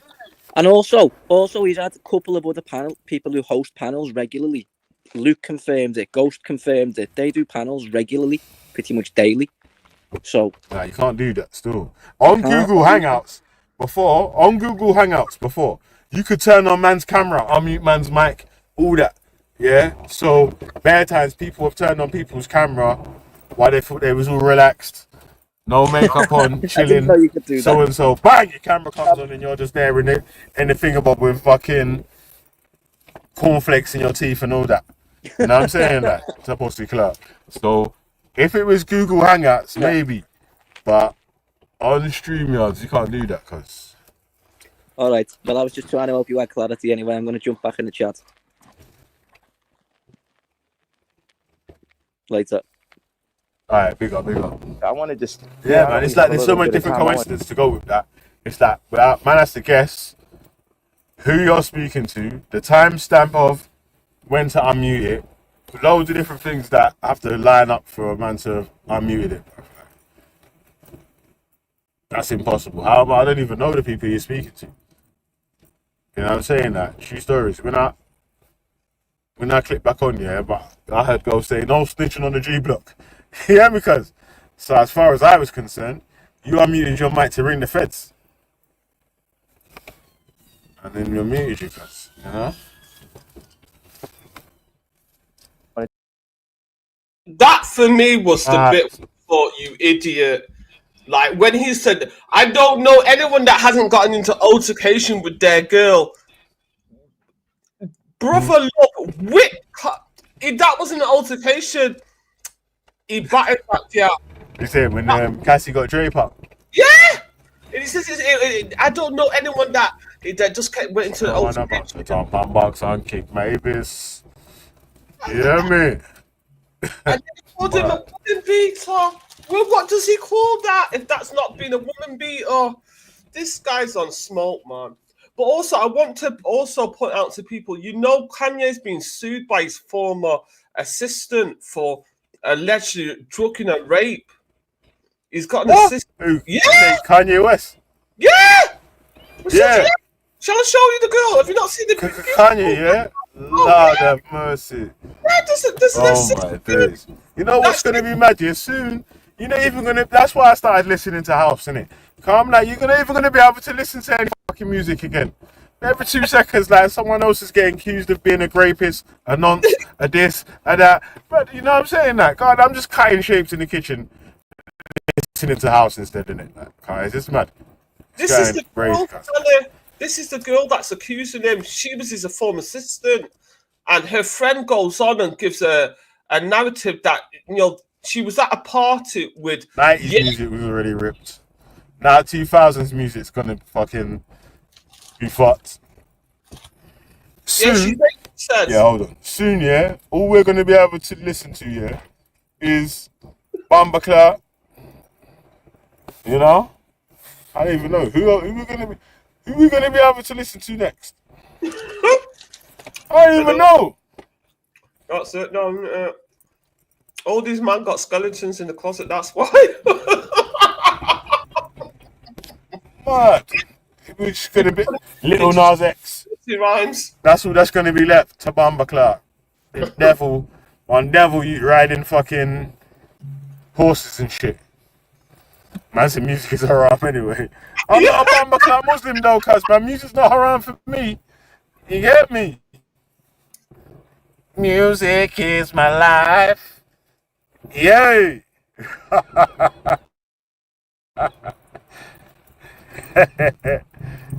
Yeah, cuz that's yo, man, crazy man. Was giving me the Little Kim on the bad record. I'm not being. Do you know Little Kim's story, people? This girl had to leave home when she was about 14, innit? They say allegedly that she was a prostitute. She had to live on the streets because her dad was beating the hell out of her. Yeah. And that she was on the streets, having to sell her body. That's what they say happened to Little Kim. It's not something that you would want for your own daughter. So when he says she sounded like Little Kim on the Bad Boy record, I'm like, man, what's your daughter, about 10, 12? You're not wanting your daughter to emulate Little Kim's life, or is it just the music? Yeah, I don't think that he was. In this interview, it sounded like he didn't want his children to be in the spotlight. Like a lot, it's mad, isn't it? How the celebrities probably grew up wanting to be in the spotlight, and then when they have their own children, now they've made it, and they don't want their own children to be in the spotlight. So obviously, obviously say it seems like there's stuff that we don't know about, which, like, the behind the scenes work. Yeah, or whatever, because obviously we only see the magazine covers and blah blah blah, which must be, I don't know, man, must not be as glamorous and as nice and fluffy and up there and all that rah whatever it is that everyone's talking about. Because it's not even just like one or two or any just weird celebrities. It's like there's quite a high number in it, like, in different sort of circles. They're like, raw.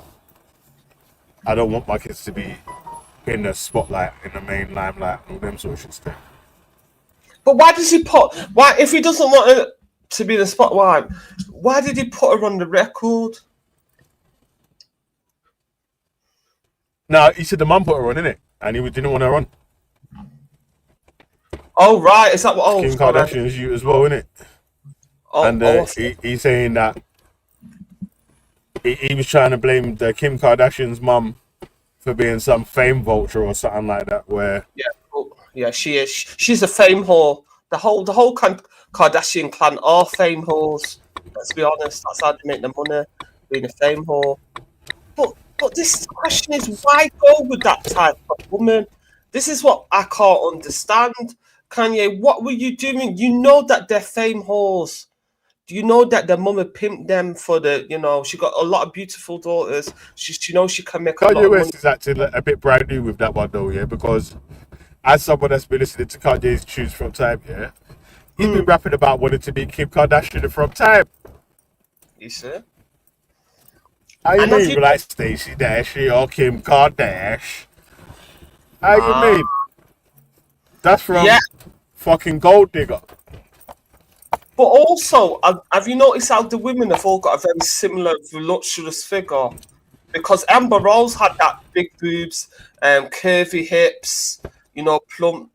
The same way Kim Kardashian had the same figure. Now, Amber Rose has gone a bit mad as well, a bit far right. Actually, I don't really. I don't listen to Amber Rose too much, I'm not listening to her later. I'm not too sure about the tattoo on the forehead thing still, man. She got a tattoo on the forehead? Oh, I'll have to look at it then. Pause. I got to pause this. So he's saying he don't want no publicity. Let's have a look at what the wife was wearing or what she wasn't wearing at the music awards. Kanye, I think you need to. No, I don't understand. What were you saying? You don't want, publicity and ting, and you're worried about your children. But you're letting you're telling your wife what to wear. She wasn't wearing anything. She was just wearing a pair of tights and no underwear. She wore the pair of tights like it was a see-through dress. They said that she had a panani on show. Yeah. That's what I'm saying. And it's all these women, when they get with Kanye, they start wearing as little clothing as possible. And then obviously he's got that rape accusation. That former assistant said she went to his party and she got drugged, and it was a Puffy's party as well, and her friend, and they're saying that she got raped, sorry, art. I know you can't say that word, the art by Kanye. I think he's got some type of freakish nature. I think he's got because actually, there's actually an interview when he says he's got a porn addiction because he blamed his father. He said he saw his dad's copy of Playboy magazine. That's what Kanye Ain't said. that on Drink Champs? That's on Drink Champs, isn't it? I don't know, but I just remember hearing him say that, blaming his poor dad for his porn addiction. He said just one. It was just so annoying. I just thought, I'm sorry, but don't come and tell me that one porn magazine as a kid turned you into addicted to porn. That's what he claims. Like stubbornness. This man. Yeah, he's got enough to go through the therapist, so the therapist can tell him exactly what it is, alright? No, his mum died in liposuction surgery. Or something. Yeah, some lipo thing. Medical negligence. Yeah, Kanye West keeps saying that, like he didn't know what Kim Kardashian looks like before he had youth with her, cuz. Like, what are you talking about, cuz? That's mad. I know. Come on, bro, man. That's why people are getting pissed off. Don't even make sense, man. Come You know on, what I mean? Kanye, man. If he did That's not, anyway. You chose that. to shoot, to have a finger over the black children, that you're gonna have. Why go with her? And you knew this. The family is a fame whore. All of the family is like that. All of the daughters are like that. The only one that ain't like that is Rob, which is the guy, because he's a bit plump and he can't really sell his beauty like that because he's not in the best of shape. But that all the sisters are like that, yeah. And now you're saying you don't, you know, now you're saying it's a surprise to you and all this bullshit, and then you parading your wife in a pair of tights as a dress, as some type of fact that you say that you're not after this, you're not into, like, you know, like, yeah, I don't get it. I think he's, you know, I think he might have done. He might have hired that assistant, you know, because when I watch all the women that Kanye goes with, and all the clothing, they all have big boobies, big hips, and the clothing starts shrinking and disappearing when they start being with Kanye, and he starts parading them like they're some type of fucking Barbie doll for everybody to be looking at them and their body and getting their dick hard. That's what I noticed with them. And then even himself, he says he's addicted to porn. This is a self-confessed. He said he had a sex addiction as well, didn't he? Veli, did you hear that interview when he said he got a sex addiction? The porn addiction led to the sex addiction because his dad left a copy of Playboy around as a kid. Did you see that video, that interview, Veli? I'm not too sure. I think it might have been on Drink Champs. Yeah, I'm gonna have to try and find that because I'm sure we can play a little bit of that because it's only a small clip. But he definitely said something like that. Because I done the same mistake earlier, yeah? He said the Jews, the whites above the Jews. But I already mentioned that it's the Jews, isn't it? So... You know, I clarified it. I clarified it because he said the Jews and then the whites above the Jews. But I've got to find that clip when he says that he's got a sex addiction. He's got mad still. Go on then. Let it play. Have shit if you want. I don't know how he's. I don't know how he's. Maybe his wife is crazy, also not all right as well. That's what I'm thinking. Maybe the wife is a little bit out there. That's what I don't get it. I'm intrigued by. Hey, pause. Who's he saying took his blood family in his face? Like, what's he saying? That someone that killed his mum on purpose? I don't know. You know, is he talking it in reference to the time when he was sectioned under the Mental Health Act in America? Because there was a time when he was put in the hospital for mental exhaustion, and Kim testified he was away for about a week. And they talked about the mother dying as well. You know, I just wanted to play this bit when he talks about. It's only 40 seconds long, and he talks about the porn addiction that he had. Listen to this nonsense when he starts blaming his dad. It's just nonsense, man. Layers to trafficking. Like for me, Playboy was my gateway into full-on pornography addiction. My dad had a Playboy left out at age 5. And it's affected almost every choice I made for the rest of my life from age 5 to now having to kick the habit. And it just presents itself in the open, like it's okay. And I stand up and say, you know, it's not okay.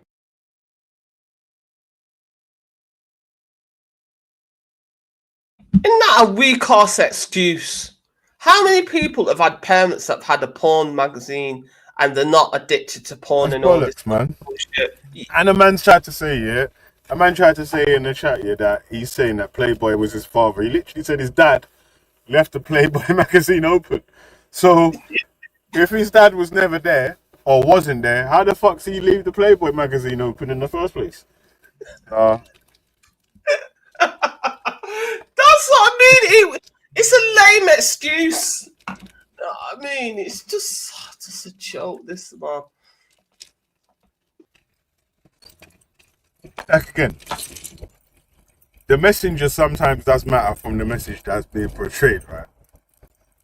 Maybe if you was portraying this message while you was wearing normal clothing, not like a fucking KKK uniform and a Schwarzenegger chain, then, you know, it'd be like easier to be agreeable with what you're saying, because it's just a point, isn't it? Like, but you're making a point on judgment while expecting not to be judged while wearing clothes that would usually get you judged. It's extremely confusing. I don't know what kind of mind games, super mind tricks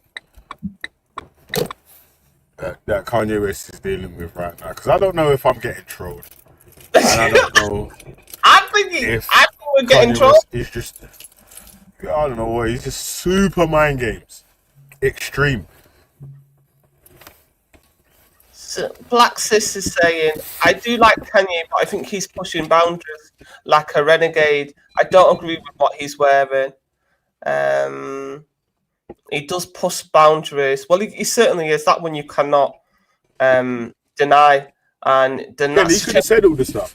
He could have said all that stuff, Betty, without wearing the mad uniform and so, and probably would have had a more powerful message, being heard by more people. Anyone really checking? Nah, but Veli, be honest though, has he released an album in the last time? Is anyone really checking for Kanye's music right now? I think he's released an album. Music-wise. I don't know when he was released his last album still, if I tell the truth. I've been out of the album game and so. I think Kim Kardashian in, you know, like, because he was on the Kardashians and stuff, and the divorce with Kim, and then he went and got the Bianca and stuff. You know, that type of stuff. He's now famous for being famous, if you know what, in the sense of, because he's made his legacy, he's a billionaire, and easy. Yeah, when he was with that brother, that deceased brother, you know, the Ghanaian you know what he's done, yeah? He does obviously the co-producing on a lot of different albums and different tracks as well. So he's a producer. A lot of them feature things as well, isn't it? That's how he's making his money. Because it's like the Diddy album. I bought the Diddy album, and I know everyone's like, "Oh, I bet you bought the Diddy album." Yeah, I bought the last album of P. Diddy. There was some good tracks that I couldn't help myself, people. But I only bought the download. I didn't buy the CD. I bought the download, but it was good though. The bad boys can make some wicked tunes, you know. Mad. It's like, yo, the ad-libs, I thought I told you that we won't stop. I thought I told you that we can't stop. Now means something totally different. Like, God damn, P. Diddy. For fuck's sake. Pause. Because you obviously, maybe if you didn't know that first of all, but when you was getting brought in and all that sort of stuff there, like, that was your leveraging point, right? That, right, obviously these men are going to make a bit more bread than I'm going to make on the thingamabob, but in the end it's going to get to me being in a position where I make the big lump of bread, or I can do all the hard work, the behind the scenes work or whatever, have all the connections, so I don't have to have you man on my album label or release or whatever. So what? You know what I'm saying? He cheated him. He's basically saying he cheated him. Because did Kanye write a lot of his lyrics as well? Is that what he's saying? That Jay-Z cheated him? Maybe, you know, he made more. Because, like, Kanye's a producer. He's a he's saying that he owns rights on his record, on his records and all that. So he's saying he took the lion's share. He's saying Jay-Z took the lion's share, and he still owes him. What's it called, man? Very done through the rock sign up. Yo, I'm just saying that it's strange that these years later, maybe in your first record deal when you don't know what the difference in the so and so and how the publishing works and so, but on the later on the new contracts, the further ones later on, like the new catalogs or the new so and so, you're supposed to carve out a better deal from then onwards, right? Yeah, you would think so. Yeah, go. Yeah, so that's why I'm like, well, how comes? Something. So basically, we got Vultures One, a debut studio album by the hip hop supergroup composed of rapper Kanye West and singer Ty Dolla $ign. Yeah, it was released independently by Ye's brand on the 10th of February 2024. Oh, I didn't hear that. I've not heard of that. It's hip hop, house, R&B, and trap. I'm gonna have to give that a listen and see, you know, if it's any good as well. Yeah, because you know, babe, I would buy it if I like it. I don't care for the shit this brother's doing. If it's a good tune, I'll buy it. I got to separate the artist from the music. You know what I mean? Sometimes I thought that was just how the industry goes, though. Like these men, obviously, the brothers that bring you in, the big music producers or the head of the labels or whatever, they have their names as executives or they own parts of your catalog. And then if you do get into the position, you're supposed to be able to buy out your rights, so you have full share and full ownership. The same thing like Michael Jackson done with his catalog, Prince done with his thing, and even Michael Jackson owned a lot of the Beatles catalog, right? Yeah, he did. He did. That's one of the things why they say they wanted to get rid of Plus him because others. he owned a lot of the, and it wasn't just the Beatles. He owned other people's That's what I catalogs. was saying on that. Still, not saying that raw. My man's supposed to be able to take bread out of his pocket. I'm not saying that still. But you're just saying like he was fresh and he wasn't. He didn't know. So he was like him. Like he said. I thought that. Yeah, sorry, go on. Yeah, like he said, you know, because the title of one of his first albums, isn't it? High School Dropout. That's what he's titled one of his albums, meaning, like you said, Veli, he didn't know. He was not educated enough to know what he was signing. And he admits that himself in titling his album High School. That's what he's alluding. I'm not saying, that's what I would say. If you're saying, titling your album High School Dropout, you're alluding to the fact that you're undereducated.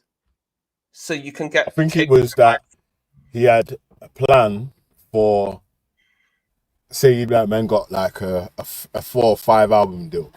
So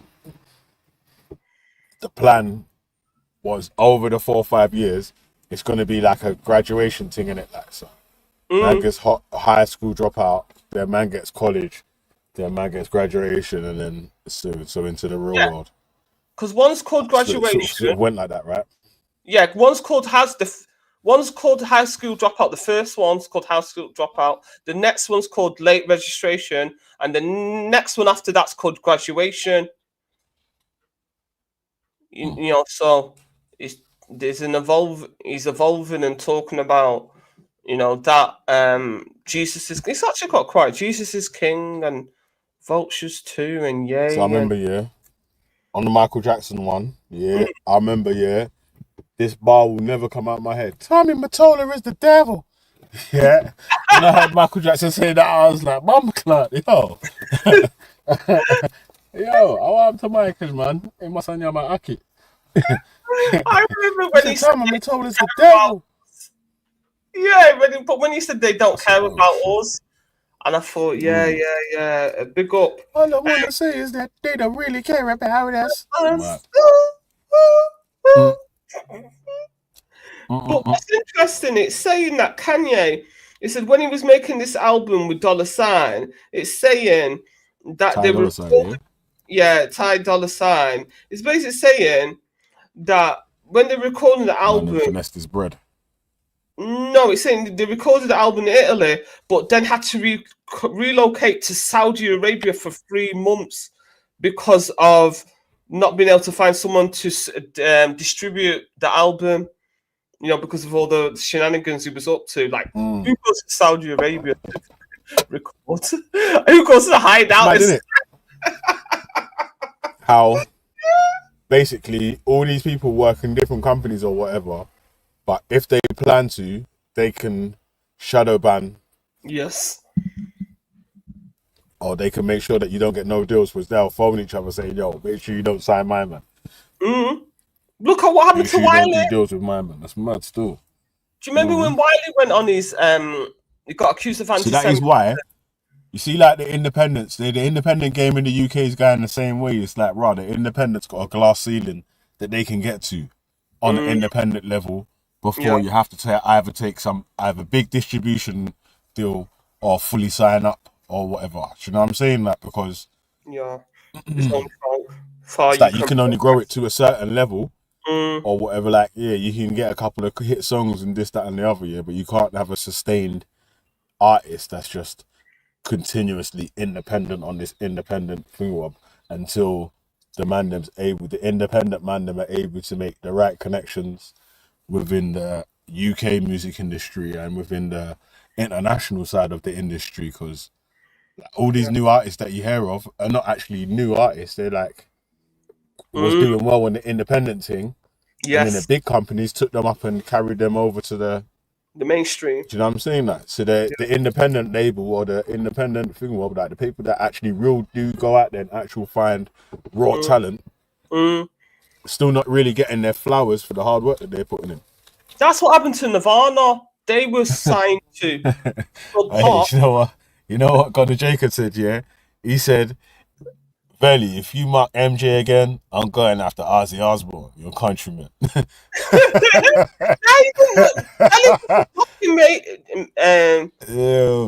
said Ozzy Osbourne, you know. Yo, you see Gunnar Jacob, yeah? He's a fucking pagan cuz, man. You know what I'm saying? Like so as any time he wants to diss me, I'm not fucking British, yeah. But then he wants to diss me, you're British, yeah. He's moving like Nico, cuz. You know what I'm saying? Like, Nico was like, you're a black supremacist. Then he said, you're only about Yeezys because he said white lives matter. You know, like troll, man. Like, big up to Jacob, man. He always would like to troll and shit. Hey. Yo, hey, listen, Kanye West does hold a grudge, though, like. Yeah? Yo, don't piss him off. Cuz, man, he's gonna hold a grudge against you forever, cuz. How you mean? Yo, man said he did it back in one time, you know. He's on to Pusha T. He's on to John Legend's faggot ass with his sweater. What's his beef with Cardi B as well? He's got so many beefs. What happened? I think it was that his ute was on the record or something like that. His ute at the bars on the record or something. Oh, okay. And he was saying Kim put her on and he didn't want her on. But another thing he's not mentioning is the fact that he got sectioned. When you get sectioned as a parent, you lose parental rights because you're in the mental health hospital. You know what I mean? He's forgetting to mention that. That would have caused a snowball effect, because that's like, I don't know if he's been fighting for custody in court. Has he had any court battles for custody over the kids with Kim? I'm too sure, you know. Because this is what I'm saying. And then he's saying that, didn't he say that there was a birthday party and then Kim wouldn't tell him the location of the birthday party for his daughter, and Scott had to tell him or something. Why? It's like Kanye is so wild, yeah. You can imagine him turning up to the birthday party, telling man like, "Yo, you ain't having no cake." Yeah, you imagine some 8-year-old youths about to run up to the cake. He's like, "Yo, your daddy chat shit about me on the Twitter. You ain't having no cake." You hear me? Hey, remember when he snatched up? What's her name? Taylor Swift's fucking reward. He said, "Yo, fuck Taylor Swift. That should have went to Beyonce, B." That was mad. You see Beyonce's dance routine?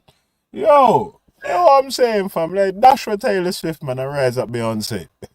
Did everyone? Do you remember when he said George Bush don't care about black people? You know, that's when Kanye West was my G, yeah? Yeah, I'm on TV talking like it's just you and me. Yeah, because You say George Bush don't give a shit about no black people. These times here, the man them know the whole of Louisiana's got, is it Michigan Flint with the Flint water and all that shit, yeah? Yeah, with the lead in the water and all that, cause yeah, I'm like, yeah, talk to them, Kanye. Next thing you know, cause my man's up there with the That's when he was man. That's when he was on fire. Yeah, but man could stand behind what man's talking about, innit? Because like right now, like, I can't stand in no black KKK uniform, swastika diamond chain, talking about oppression. That's confusing to me. That's Confucius, Maximus Decimus the First. You see, they might start, because you know how they are. Like there's a considerable amount of white people that will think if they see a black man like this, that he represents all black men and all black people. You know exactly. Yeah, do you know what I mean? They don't put it into context. You know. Kanye West is doing a cosplay Daddy Roscoe. That's what he's doing. He's cosplaying as Daddy Roscoe.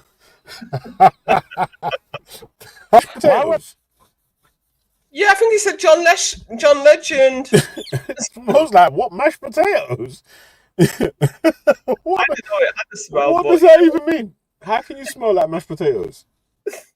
Oh no! No, you said that before, yeah? Chrissy Morris said that to Babs before as well. I was like, bro, I don't know what you mean, but that sounds mad. I'll have to check the You Urban smell Dictionary. like mashed potatoes, you know. But did you see that slick remark when he said that? You know, he was with Kim for the first 2 months and he knew he didn't want to have children with her, but God had a plan. Do you see how the hell God going to get the blame for the 4 children that he's got with Kim? That was some. So the dad gets the blame. Kanye West could never say that North is not his youth, because that is like a female, like not even a light skinned Kanye West. She's nearly the same fucking color as him and shit. She looks like she doesn't look like a beautiful girl, but she does look like a. She is like straight Kanye. Like, because you can say 1 was an accident, even squeezed to 2, but when you get to 4, Kanye, you can't say it's an accident. That one, no. You know what I mean? No one's going to believe you. I want to establish relationships with a lot of people. Why would I? So, did you say something, fella?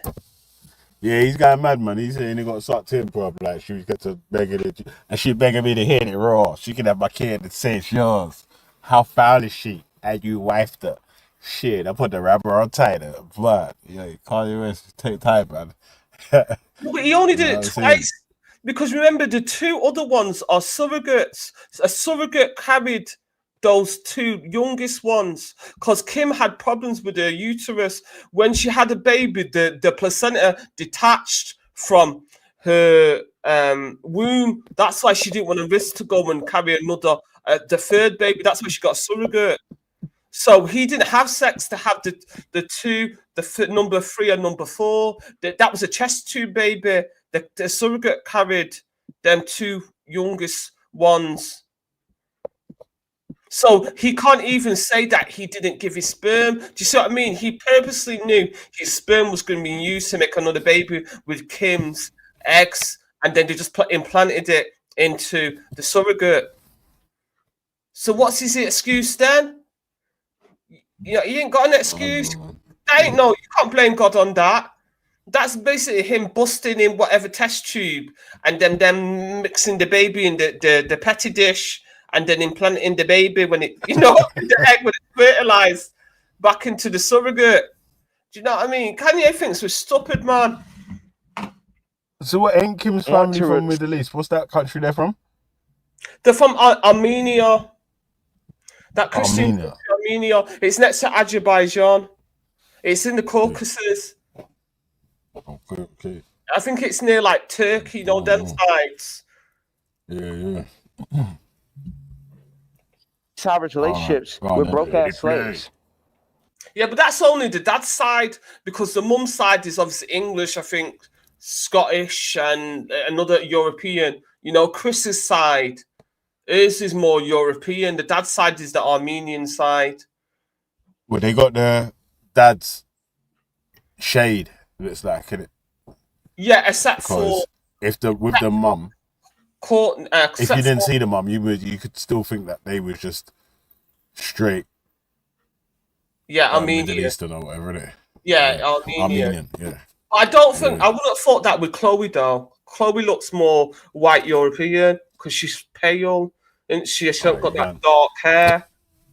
Mrs. Valley knows all the sisters' names. Yeah, this is. Yeah. Yeah. Chloe. I know is that one used to get out of a basketball player that turned into a crackhead. Yeah, that's Chloe. That's Chloe Valley. Okay, that's the one. Yeah, that's the one that looks white, more white looking. Yeah, and she's always been told that her dad is not Rob Kardashian, but Chloe and Rob look alike. They got the same eyes. They look alike, but Rob's still got a little bit of the Middle East, like the darker hair and maybe a little bit of a darker skin. But it's Chloe, the one that looks quite kind of white. She don't really look like, because she's dead tall, isn't she? She don't even look like she's part of the family. Do you know what I mean? Because allegedly she was out of an affair. That's what they alleged, that Chris had an affair, isn't it? Because obviously that's what broke up marriage with Rob Kardashian. Okay. You know what I mean? So they're saying that, Chloe was out of an affair and stuff. But Chloe does look like Rob, so do you know what I mean? I don't know. What about what about the brother that's turned into a trans? What? Oh, that's what's it? Caitlyn, Bruce Jenner. He's the youngest. He's the father of the youngest. Kylie and what's the model girl called? Kylie and I can't remember what the one that's the model. Kendall and Kylie are Bruce Jenner's and daughters that he has with Kris Jenner, formerly known as Bruce Jenner. Now he's Caitlyn Jenner. What? But I think they all look alike, except for, I say, Rob. He made DJ Academics help him putting up his uniform. Hey, wait, look what game's written. Meanwhile, Betty arguing with white women married to African men, saying get the immigrants out. And that guy at the BNP meetings ain't racist. But, okay, Kanye's confusing. But you don't think I've already told that any of these people that hold these sentiments that they're bumbuckle lunatics every single day? Like, how many times can I say the same shit? You done know that I've been saying that. That's just a wild position to hold. Anyway, yes, it's all confusing. Yeah, this is even more confusing. No, it's just rage bait. This is what this is, man. Rage bait, super trolling. But I can't work out if it's. I don't know if it's a ramblings of a madman or he's trying to help. Because some of the things that he says are true, isn't it? Who's he trying to help? Some of the things, when he talks about, when he talks about deplatforming people, they profit off the black culture, and then next minute they want to deplatform you. They're going to take your sponsorship. That is true, isn't it? That can be used for everybody. That's real stuff. Yeah. You know what I mean? So, I've heard white artists say the same thing. But that's what I'm trying to say, though, Betty. Like, if he could make loads of strong points that a lot of people could agree with and have debates on or whatever, without wearing a KKK uniform and a swastika diamond chain, like. And I bet it's real diamonds as well. And it would be easier for you to agree and disagree on just the points that he's making because of that. And then in the interview, he talks about, and DJ Academics talks about, I thought you'd have security. And, he's going around with swastika diamond chains. But you know what happened when Kim was throwing her diamonds in the pool? She got robbed in Paris, in it, for her diamonds. So he's really putting him on Front Street. He's letting the criminal minds know that Kanye ain't got the greatest security and that he's walking around with, because people don't care. They'll take that diamond swastika and they'll break up break it up in it and sell it for parts. But the very fact that DJ Academics went and said, "Oh no, you don't have security. You don't have a lot of security, Kanye." Do you know what I mean? He's letting the criminal minds know that this guy's an easy target, like his wife was years ago in Paris. Yeah. Hey, man. Hey, still, man. And then you get upset when the media whore who gives birth to your pikin wants to put your pikin on Front Street and exploit your pikin for money. It doesn't make sense. Like, he did not see that coming. The pussy was too good. That's the problem. He got pussy whooped. Betty, yeah. You see that kid Ryan is worth 100 mil or whatever, yeah, that Luke just said, yeah. At the time, I went onto Social Blade to show my missus how much bread this youth is making from just playing these fucking toys, and his mum acting like all excited and that, yeah? Because you know, like, I've not heard of that. Adults will be like, "Rah, the mum's annoying, innit?" Because she's pretending she's like one of the kids and all that sort of stuff there. What's this? I'll have to say this with you. I've owned, like, what's it? I don't know. It's called Ryan. I don't know. It's Ryan's Toys or Ryan Playhouse or Ryan something. Okay. Yeah, some. I'm not sure if he's South American or Asian. Oh, I see. I think I can see. Yeah, I can see. Is it Ryan's World? Yeah. I'm just looking at that. Yeah. Oh, fucking hell! 339 million subscribers. Bloody Listen, hell. that youth's channel there, yeah. That whole family can live on what my man's doing on that channel or whatever, innit? Yeah, definitely. But the same sort of thing, what comes with it is that your house, front room or whatever, your child is in everyone's front room at the same time. Yeah, 24 hours a day. Yeah, because so that's why, like, what's her name, Naomi Campbell? You never see the face of her kids because of. He used to have toys in Smiths and so and so. I used to like, I want Ryan so and so. I'm like, God damn, this little poster was even taking money out of my pocket now. Do you get me? What? But that's a lot of dickhead Ryan is robbing me, a big man. A big man like you know what I'm saying? I'm like, God damn, I just got robbed by Ryan. I need to check how much this guy is making on Social Blade. Check on his Social Blade, yeah. His Social Blade's wild. Differently, my man probably don't even need to make no more videos or whatever, because the old videos can keep spinning with new kids watching the old videos and just keep churning out bread, because the same sort of thing. Like, these men are watching videos.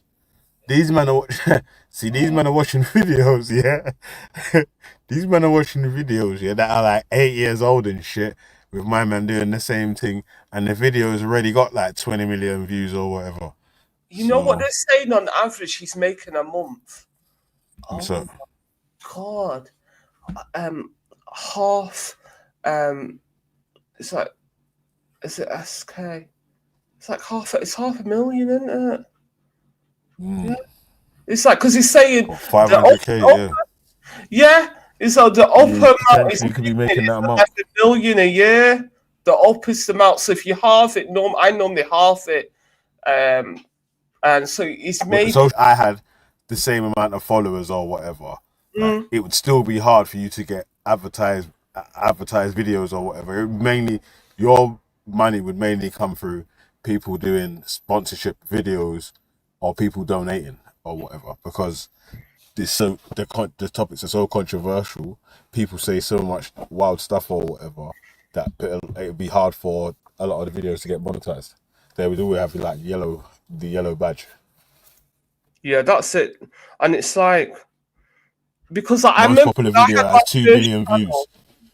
Yeah, come on, man. Yeah, don't play about with them mutes there. 2 billion. Listen, yeah, there's some other little computer game mutes or whatever now that the youths them are watching. They're literally, they're watching that they've got the computer game, that they can play themselves, but they're watching someone else play the game with their mates. That's what these men are doing now. Yeah, Ryan. Serious. If you're used to in primary school, you're gonna catch them one time watching someone else playing a game that they've got indoors. And you're like, bro, you've got the shit. You've got that. Like, you could play the game that they're playing. It's but you're watching them play it. But they'll watch them play it and play the game. So it's mad. It's a fame thing because the kids, they want to be famous, and it's the way fame is portrayed to young children. It's like, you know, YouTube is like the new what was TV to us. We thought that when we were kids, we thought the people that were famous were like, oh, I want to be famous and stuff. Kids in movies and stuff like that. And YouTube is now right, like KSI and his brother. What's his brother? Deji. Yeah, him. Yeah. KSI and Deji. Yeah. They bought their mum and dad a house in it. That pussy on. If you're getting bread like mad coil from these YouTube videos, that's different than the course, man. Why wouldn't you? I'm looking. I'm going right. Valkyrie would die, yeah. Rest in peace, cuz. And he was quite young. I'm looking at his channel. Fella, this kid was quite young when he started his channel. Yeah, he was he was like an actual toddler or whatever, and his mum was just playing about with toys with him, and the shit just kept growing or whatever, and just got bigger and bigger, and just, I don't know, it's just like the Mr. Beast thing.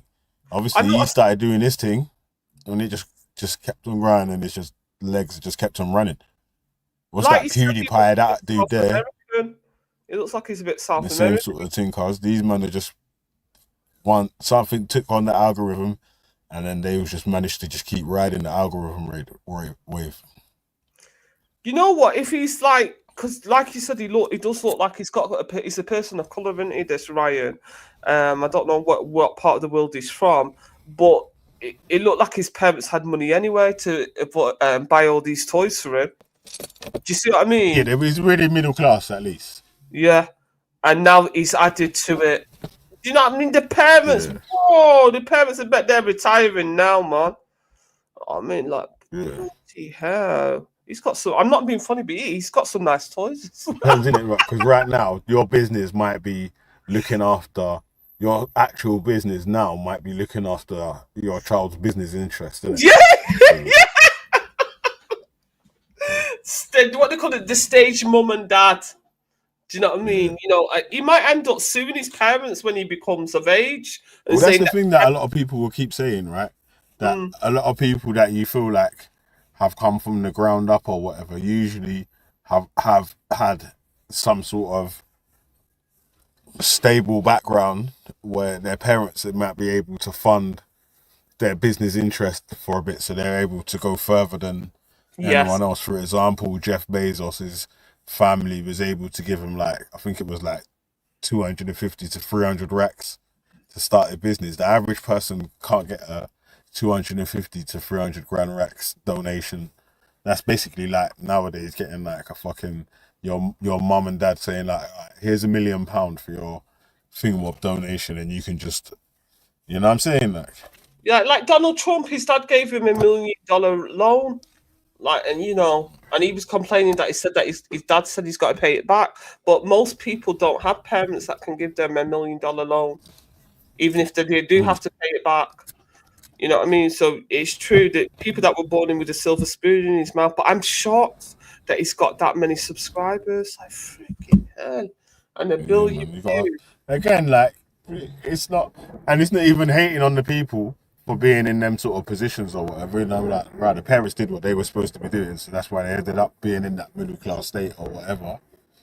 Do you know what I'm saying? So if the children have been able to build and get on top and get to the next level, then oh my God, he's got the same amount of views as Michael Jackson. Michael Jackson's Billie Jean has got 1.8 billion views, and he's dead. And this little Ryan kid is getting 2 billion views. Yo, Kai Sanat as well, bro. His thing's mad as well. Pause on his thing. Yeah, but his channel or his net worth from streaming, Twitch, YouTube, and which whatever is mad still. There So, must be a lot of kids watching YouTube then. brother, this in online has basically beat the hell out of terrestrial TV and Really good people that do like, because you can do live streams. I do live streams on TikTok too. I was doing live streams on TikTok as well. And you know what? Actually, yeah, TikTok algorithm is quite decent, isn't it, man? But I keep getting banned on TikTok, man. So I keep getting fucking beat up, man. Yeah, like they're a little bit more like, because I go on TikTok when I want to fake Yeah. Imagine, I called someone else racist and I got a fucking strike. I'm like, God, never have to get a strike for telling someone else that they're racist. Like, what the fuck's going on here? There were haters. There were haters there trying to take you down. That's the only thing. I uploaded a video, of Elon Musk in a Nazi uniform. Yeah. They said you're promoting hate. I'm like, it's Elon Musk in a Nazi uniform. Yeah. It's a fucking meme taking the piss out of Elon Musk. It's because the European Union and the British government, they've got these really. It's because of our government, because of the hate speech laws that they put in. Yeah, because before, I don't think that video would get striked in another country, because everybody's moaning about the UK now, aren't they? Because of the hate speech laws are really draconian compared to other countries.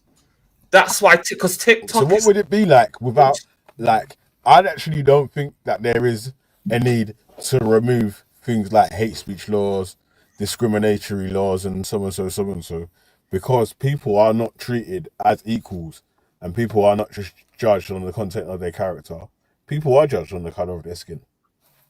People are judged on the class that they come from. People are judged on lots of things that actually don't matter to the job that you're going to carry out, rather than the things that do matter to the job you're going to carry out.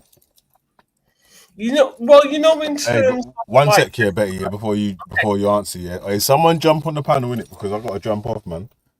You know what I'm saying? Like, we've got to try and continue. I'm actually enjoying watching this video. It's actually quite funny. So if you want to carry on reviewing the Kanye West KKK video, then you know what I'm saying? Yeah, I want to say that I want to agree with Kanye on that, because I remember when one of my channels, I put up that video of what's the guy that George Floyd, that one that got killed by the police officer, and they struck my video for hate speech or like just violent content, but all those mainstream media platforms that were playing that video on like over and over again and profiting over black people's pain and that a racist attack, they didn't take that down, did they? Those big mainstream white companies like the Alphabet Boys, NBC, CN, and all the Alphabet Boys, the ABC, the BBC, all the Alphabet, ITV, all the Alphabet Boys. Listen, the white mainstream media, they profited off seeing a black person killed on camera by a racist white person. But if you as a black person put that on your channel on YouTube, they took that off as violence, hateful. So they can profit off our pain. Kanye, I'm with you on that. But then he said, I put on their pain, meaning the Nazi thing. Yeah, that's what he's doing. So I see what he's trying to say. So he's basically saying, you as a white person, you mainstream white people, white people in power, because that's who he's talking about. You can profit off black people's pain by playing George getting killed by that police officer over and over again, broadcast it around the whole fucking world, traumatize black people over this racist killing. But the minute I put on your pain, I put on the Nazi cross, that reminds you of 6 million Jews being exterminated by the Nazis. I put on all this stuff. Then you're gonna get upset.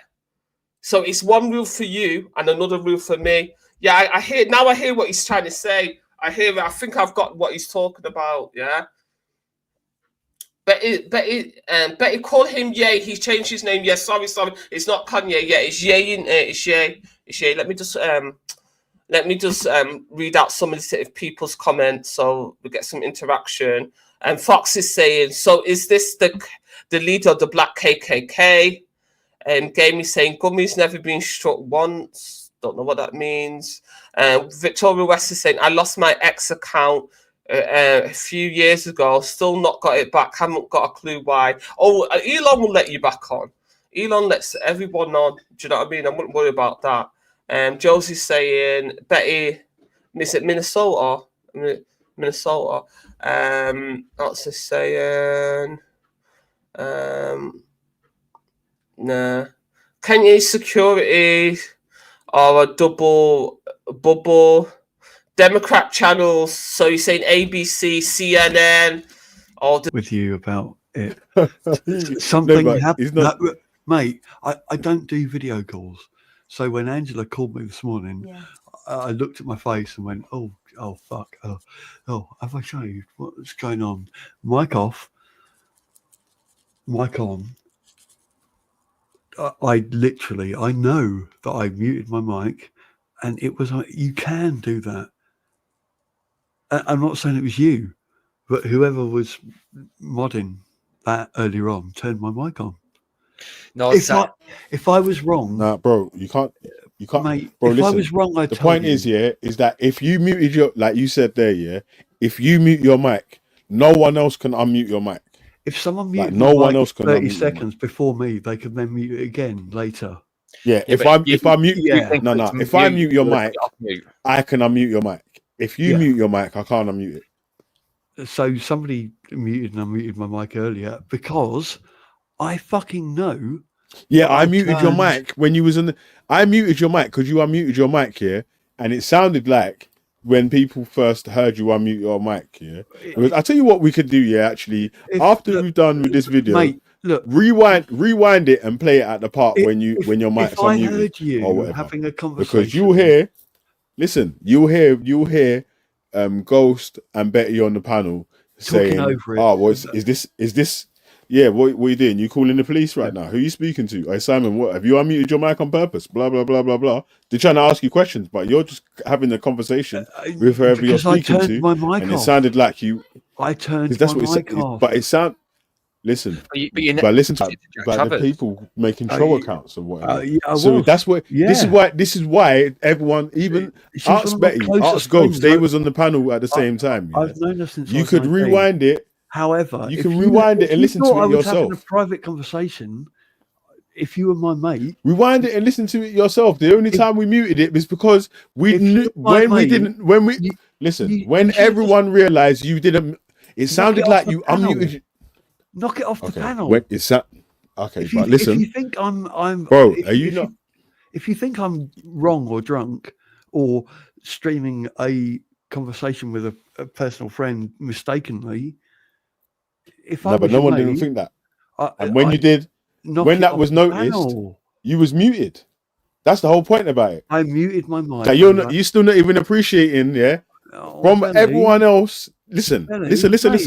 As far as everyone else was concerned, that's listening right now in the chat and so, it sounded like you purposely unmuted your mic or whatever. When it was realized, bro, listen to the end. No. This is why these conversations always end up in fucking arguments, because no one lets the actual point of the conversation get heard. You never hear what the actual point is why I'm making the point to you. Yeah, so until people realized, and everyone realized you had unmuted your mic by accident. That's the only time when I muted your mic. People were saying, come you mute the mic, mute his mic, rah. I jumped on and muted your mic. If you did, thank you. And if I made a mistake, I'm sorry. But rewind it and listen, bro. My arse went through my head this morning because I thought, what did Angela say? Who? But listen, I was in the customer's house as well. The customer was standing right next to me. So for half of the time when people was asking for your mic to be muted, I couldn't even jump on or whatever. Okay. I could only jump on the panel once I left the customer's house. Obviously, I'm at work, innit? Yeah, I get that. You hear me? So you but you listen back to it yourself, innit? Like I have. Yeah. I have. Seriously, So because you hear that there's a time when people were trying to say to you, Simon, Simon, Simon. They're calling you a loads of times on that in the middle of that, right? To try and let you know. So why would anyone? How would if that was the case, that man's unmuted you on purpose to listen to what you're saying? You know, there's loads of things that's coincidental, isn't it? We wouldn't know who you were speaking to. The second time I noticed, the notification came up. The host has unmuted your mic, and that's when I put my headphones back on and said, "Hello." Yeah, that's when I muted you first of all, because I muted you because you was in your phone call or whatever, and then we was talking or whatever, they're going on with a different conversation, and it had been quiet for a minute. So I muted you to say, "Yo, are you still there now? You finished on your phone call." If I'm wrong, I apologise. It's calm, bro. Yeah, like I'm saying, bro. There's no there's so many different coincidences for me to be able to unmute your mic and record a phone call that I don't know who you're speaking to. It's that time for you to be speaking about people that might be on YouTube or whatever. So that's why it sounded like you unmuted your mic, because you was talking about them lots. I was, yeah, because she's one of my closest friends. I've known her since I was 19. If I need help, if I feel troubled in my head, she's the person I call. And there was in no way, shape, or form it should have been public. If it was me, fucking huge accident, huge. But you know what you're doing though as well, yeah. It's like you're highlighting something that you don't want to be highlighted. Like I know. You could have emailed me and gone through emails to so and so, so and so. I'm a and like right now, people wouldn't be wanting to try and find out the exact sort of stuff that you're talking about. I don't think you said anything personal. Or it just sounded like you was talking to a police officer. No. That's why Ghost was saying, "Yo, stop snitching, no snitching on the J block, blah blah blah blah blah blah blah." Everyone was saying that on the panel, innit? Like, so people was trying to tell you, innit? Like that your phone call was on. Well, I didn't notice that. And even people that would purposely say that I done this on purpose, haven't said that in the chat. I didn't say that. You know what I'm saying? Even them man there. Did you notice? I said it's not you. But I'm the only one with powers. There's no one else who's got powers on this panel. No one can add anyone to the panel. No one can turn anyone up or down or whatever. You've got like, science usually has power or whatever. The only thing I can do, like I can mute you now because your mic's unmuted.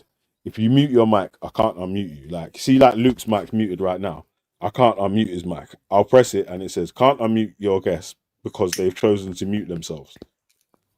And I showed you that screenshot as well. Yeah, I saw that. Yeah, I've got a screenshot that said the host has just unmuted your mic, which I can't. Yeah, but right now, listen, I can't.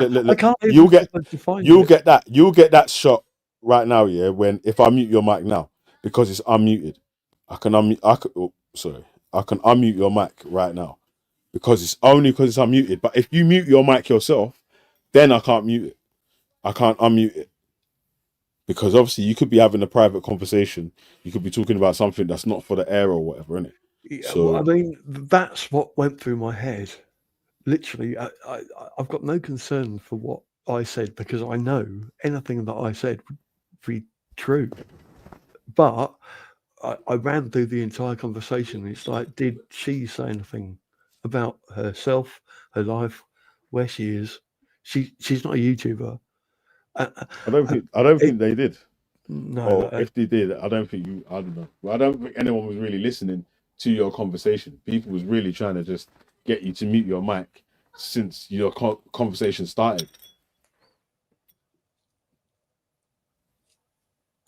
Yeah, that's what I was trying to do. That's what people were trying to do. We weren't really listening. At first we were, and then we thought, no, hang on, this sounds like a recording. I can't help compulsion. Simon, it sounds like you. I don't know what games you're playing here, Simon, but you're playing games. I'm not playing any games. You're playing games. Nobody knew that woman's name was Angela, and nobody knew that she worked for some cancer thing until you've told us. No, she doesn't work. You know computers more than I know fucking weed. Correct. You're up to something here, Simon. I'm not. You are. No, I'm not, Luke. I'm being completely You are. honest. I'm being completely honest. I don't know why. Completely. I don't know why you would discuss this Bro, with that's your what I mate. was I don't know saying why to your you. mate Like, would call you right, on you're saying a FaceTime lot while of you're the asleep person's to discuss Because your I'm information. mate. fucking Like, horrified. You could have done that on email. So if you didn't want that to be Veli, public or whatever. I asked Mandy for your email about a month ago, and then It's plastered I up don't- all over the place, man. I- Velivision5150 I'm at gmail.com. I'm a bit Everyone's lazy. got my email. I'm a bit lazy, and also, literally everyone's got my email. That's the email for anyone to email me. have I ever emailed you? No, because I'm not even sure. I don't know. no, you've don't no, think never. Yeah, but bare people have emailed me, cuz, man. It's a lot of Yeah, effort. even Enonce has emailed me. How about that? I bet he has. Yeah. Yeah. Who has? Fucking Jake Cuck. I can't Jake be the up- Extreme Super Cuck. He's emailed me. I mean, I think It happens I'd around rather. me. Replied. That's why he's More- upset with me, isn't it?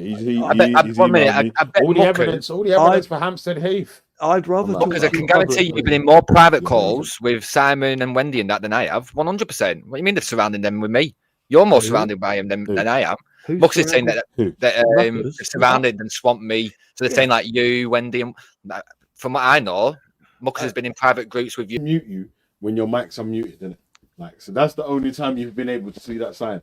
We literally done the test while you was on the panel to show you that you can't be unmuted while you've muted yourself. You can only unmute yourself. Like, bro, So the second time everyone's round- made that mistake before where they've unmuted themselves in the middle of whatever conversation they're having outside or whatever. The second time it's round, not like the first person. You're not the first person to have fucking done that, man. the second So- time round when I saw the notification that said the host has unmuted your mic, and I put my headphones back on and said, do you need me? Are you talking to me? That's when your phone call was already over and all that, bro. Yeah, it was over, Your yeah. phone call had got muted Yeah. in the middle of it. I was only able to mute your mic again because you had unmuted it. Literally, that's the only reason I could unmute your mic. I'm confused. And think about it logically, yeah. Just think about it I logically, am. yeah. Just logically, with all the logic you got, yeah. Think about how perfect, or I need to have a hearing device inside your house first of all to hear that. Hold on, Number what? one, you're calling someone, who you're speaking to, and the topic you're speaking about. To unmute it at that perfect time and say, "Oh, do you know what? He's talking about fucking Enonce and I salty right now. Let me unmute it right now, because it sounds like he's reporting to the police at this time." Like, that's so much coincidence I that have to didn't be say that. correct. I mean, No, but I'm saying that because that's the time when you was. That's the only reason why no one was saying nothing. First of all, like the people on the panel that was listening, because it sounded like you purposely unmuted your mic to let everyone know that you No. was on the phone to the police reporting I salty and Enonce. The amount of times that I've spoken to the police and recorded the calls, how many of those calls have you heard? Do you think I None. do it live? This is the first time I've even heard you speak like that. Why would I do that live? I'm sure No. I've heard you. I'm sure No, I've heard you report to police no. before. I'm sure I have. You've heard me a year. I ain't later. heard none of them. I'm just saying that that's what it sounded like. That's the only reason. It's not why. something And I we're do going into a live. circular argument where I'm just repeating the same argument over and over again now, innit? So this is what I'm trying to say. That I don't know why you're not willing to accept that you unmuted yourself in that call by mistake, innit? Because there's no other way that it could get unmuted. Honestly, mate, I don't. No. But during that, Well, during that bro, conversation, Simon, you yeah? made, Simon, Forget there was about no, forget, one minute, listen, Billy, 'cause there was forget no about anything else. Anyone saying anything, you can do the experiment yourself. Set up a StreamYard. He knows. He knows right that he now. can't mute it. He's playing Jump on games. there with 2 devices. I'm not mute playing it games, Luke. and try to unmute it yourself. You're not worth playing games Listen, with. so why did you need to tell us her name? And why did you need to tell us her occupation and what she does? Nobody would have got that from that conversation. People, if you didn't tell us that it was your mate, we would have still assumed that you was on phone reporting bleeding It heart. was on the phone to police, yeah. As far as we was concerned, you was on the phone to the If you're worried police. about a dox, not only have you No. doxed her by taking yourself off mute, but you've fuck doxed off. her by telling us her Fuck name off, and what she you does and where she lives. Dirty little prick. That's the truth. I'm a Get dirty fucked. person stating the Get truth. fucked. You'd wish. Get fucked. You'd wish. Snide prick. Why? Because I've called you out on your bullshit. You haven't called me out. That's on why you've been anything. banging on about it all day. And I Because you want to make it into something that it's not, and then you can bullshitted use it to bash about people on the head anything, tomorrow or the day Luke. after, and then And you can accuse Belly keep of snaking talking you and phoning you on like the a post. little fucking machine gun Esau. No, I'm like a bitch, pirate. and you can keep doing it. It won't wash with me, Luke. Right, so answer the question then, Simon. So why did you have to tell us her name? What and is your she does as a question? job? So why did you have to tell us her name and what It she was does as an streamed occupation? live on YouTube without. It wasn't. It was. I didn't hear her Oh, say, "Hello, my did name's you Angela, not? and I work at a cancer rehab." Okay. You told us that. No, she doesn't That's work true though, Simon. anywhere. Like on that side of it, yeah, She owns that extra it. information, you offered that information up to the Yeah, panel or whatever, because without there's anyone. nothing to be But wait, ashamed listen. about. As far as everyone was concerned, remember your first thing was like you was on the phone call to your solicitor. So that was it. You could have just left it there. I was on the phone because that's what you said first of all, right? Until you've come up with this next explanation. Sorry, I said no one I else was knew that. on the phone to my solicitor. When did I say that? Yeah, that's what you said first of all. Did I? To me, yeah. My solicitor. Hey, do you know what? Yeah, Betty, rewind it back to that to where the phone call come on, innit? Yeah, and then forward it to where Simon speaks again and see how because the thing is, even if you thought I was wrong, And it's 8 hours, 50 minutes, and 36 seconds. you should just delete it. You should just not stream it. Why do you want this stream deleted? What are you up to? You're making your intentions clear. That was your intention, Simon. We thought that's what you wanted to well, do. yeah, Simon. When you was doing this phone call, I weren't even on the panel, you know. I know. So that's what I'm trying to say to you, brother. Like, so how much? And that's why I didn't say it was you. How much of a? Yeah, but I'm the only person that can unmute your mic, bro. Like, so. And he's you the can keep only saying I'm not person saying who it's can you. mute I'm the only it, person that can Simon. unmute your mic. Is it?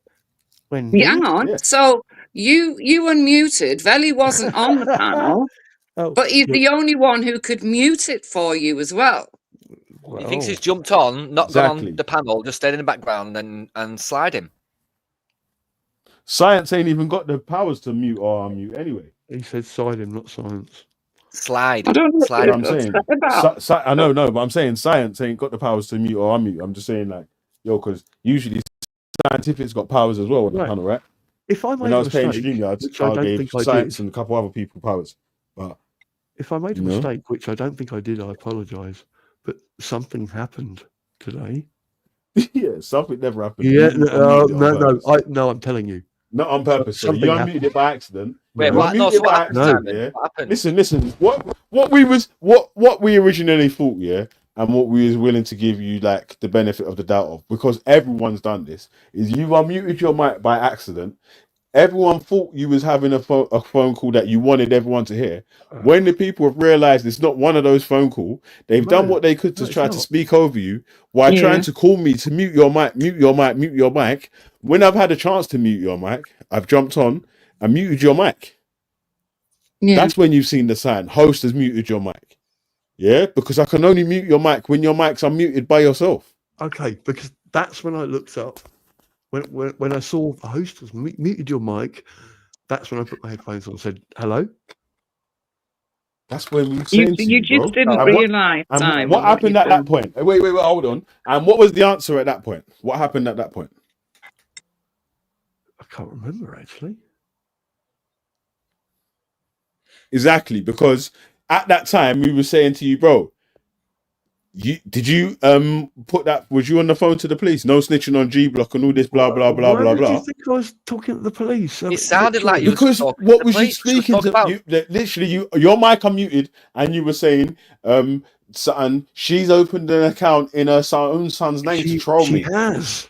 Yes. So you were I speaking, don't think to this I woman on the did. phone. One minute, Wendy. So you were Simon, you were speaking to this woman on the phone, and you were saying, "I know it's bleeding because a year ago, you said I keep a log of all people's accounts, and a year ago this account was called one name, and now it's called this new name, her son's name." And you were saying, "I know it's." So at no point was you saying to your friend, "How's your day been? How's the weather in France?" Voulez-vous coucher avec moi, whatever you want to say. We had that conversation 2 days Let me ago. finish, please, Simon. No, we had that conversation 2 days ago. Which tells me that you're fucking up to something. I don't know what it is you're up to, but that was not a private conversation. That was not a private conversation that was leaked. You wanted that conversation to be public, and now you've come out and told us that that woman you were speaking to is called Angela, and she works at a cancer retreat. None of us would have known that if it weren't for you, Simon. Some cunt. Just stop being a motor mouth, you. So why can't you let me speak for 2 minutes instead of just interrupting me? Because you're fucking something that you don't a like. machine gun. You're just talking. I don't need to be a machine gun if you just be quiet and let me finish what I'm saying, Simon. You sound like Esau. Right, okay, can I finish now? Yes. So nobody knew. So you're complaining that this woman's now been doxxed, saying that. First of all, Simon, nobody knew her name. So during that conversation that you had with her, at no point did you say Angela, and at no point did you say that she worked for a cancer retreat or whatever it is. For anyone. Right, it doesn't matter. It's that she owns one. You've volunteered that information post conversation now. Yes. Whilst complaining about it being a dox. You are up to something, Simon. You're a dick, Luke. Now fuck off. Simon, personally, I didn't think you were talking to the police. All right. It didn't sound. She didn't sound like a police woman. She's a lovely woman.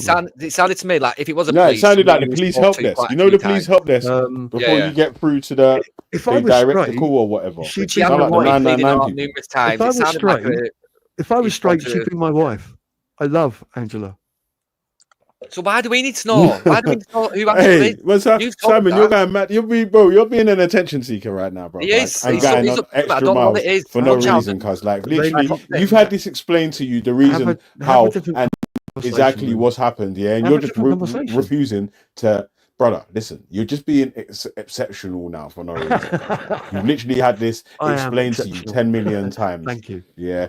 And you can go and figure out, for yourself and literally prove everyone wrong that is saying that you're wrong with evidence, but you're not willing to actually even go and do that. So we got to move on to and carry on with the video that Betty was playing and the conversation that we was having in it, because this has gone nowhere, innit? Yeah, you're just beating it over. Even God, so bro, listen, on the screen, he's saying you can't unmute the mic. Yeah, and now he literally says it on the screen. Basically. Shut up, you little prick. Don't dox your friends moving forward. Shut up, you little prick. Look, get better at technology, you little dickhead. Yeah, okay. Learn to press the mic mute button. I can't work a microphone. And get friends in England. You want it to FaceTime them. Shut up, you little cock. Let it play. You took the money and I ain't even asked your broke ass for a percent. Step aside, Dolly Parton. You know, Jimi Hendrix used to meet people off the stage saying, I can't believe how you play that guitar. And they used to drop at his feet because it's Jimi Hendrix saying, oh my God, I can't believe what you. Proper musicians don't speak like this. They're a lot more humble. Yeah. But no, Betty, I agree. You've got to decipher like the things that he's saying. There might be some elements of truth to what he's saying, or you might find some things agreeable. Like before, so one thing that I did at first is when he said that person who he asked for some pictures on the PDF and he said he didn't know how to, and he was fuming. And I was like, he might not know how to, but his answer was, well, if you got paid $2 million off my back, you'd find a way of creating a PDF, and that's what I agree with. Yeah. So it's his way, it's his delivery that is kind of cuckoo. But then when you press him to it, then it's like, well, actually, I kind of understand that. I think it's probably like because he sounds like he's bipolar, but I think they've already said that, aren't they? When he got sectioned that time, when Kim sectioned him. Do you remember that time when he was sectioned for about a week, and they mentioned that he's got some bipolar, and he says it in an interview himself. They diagnosed him with bipolar, but I'm not bipolar. You know what Kanye is like. He doesn't like being diagnosed with any of these. Well, he does. He won't take the meds that they offer him and stuff like that. Yeah, but you know what it is, it's like, obviously, man could have a strong message and a strong point about wearing a flipping KKK uniform and a swastika chain, like. Come on, bro. Like, I mean, why is no one not saying that, bro? Okay, your points are strong and so, but brother, you are wearing a bomber shirt, KKK hood, a swastika Nazi, and a fucking KK. How clear do you have to make it? How clear do you have to? Look, you're wearing a fucking plan. Excuse me. Hello, Mr. West. You get me? Excuse me, Mr. West. Does he address? I don't even think they ask him, do they, why he's wearing it? Well, I mean, I don't think they're allowed. Brother, forget about that. He ain't gonna ask him shit. He's gonna keep the camera rolling and make sure he goes viral. Yeah, but the last question before you say goodbye, like, right, thanks for the interview, but just tell me, why did you decide to do it in a black KKK outfit? That's the number one question that people are going to want out of this That's the entire only interview. question that anyone actually really wants to hear. All this other stuff's like, yo, that's really He's just filling time. Yeah, whoever the interview is, the guy, he just wants to speak as little as possible. That's and just let DJ Kanye Academics. fucking rile off. Get as many fucking memes. DJ Academics used to chat shit about all the rappers back in the day, cause on his channel. Enough of them wanted to beat him up, cause now.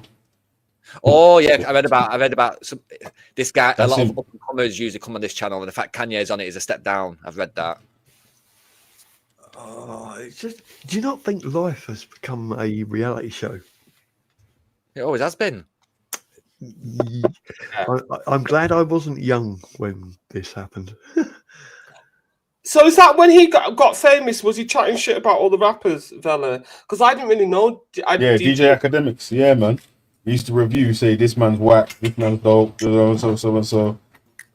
Oh shit! People used to get onto them in it, like, right? No, I'm a gangster.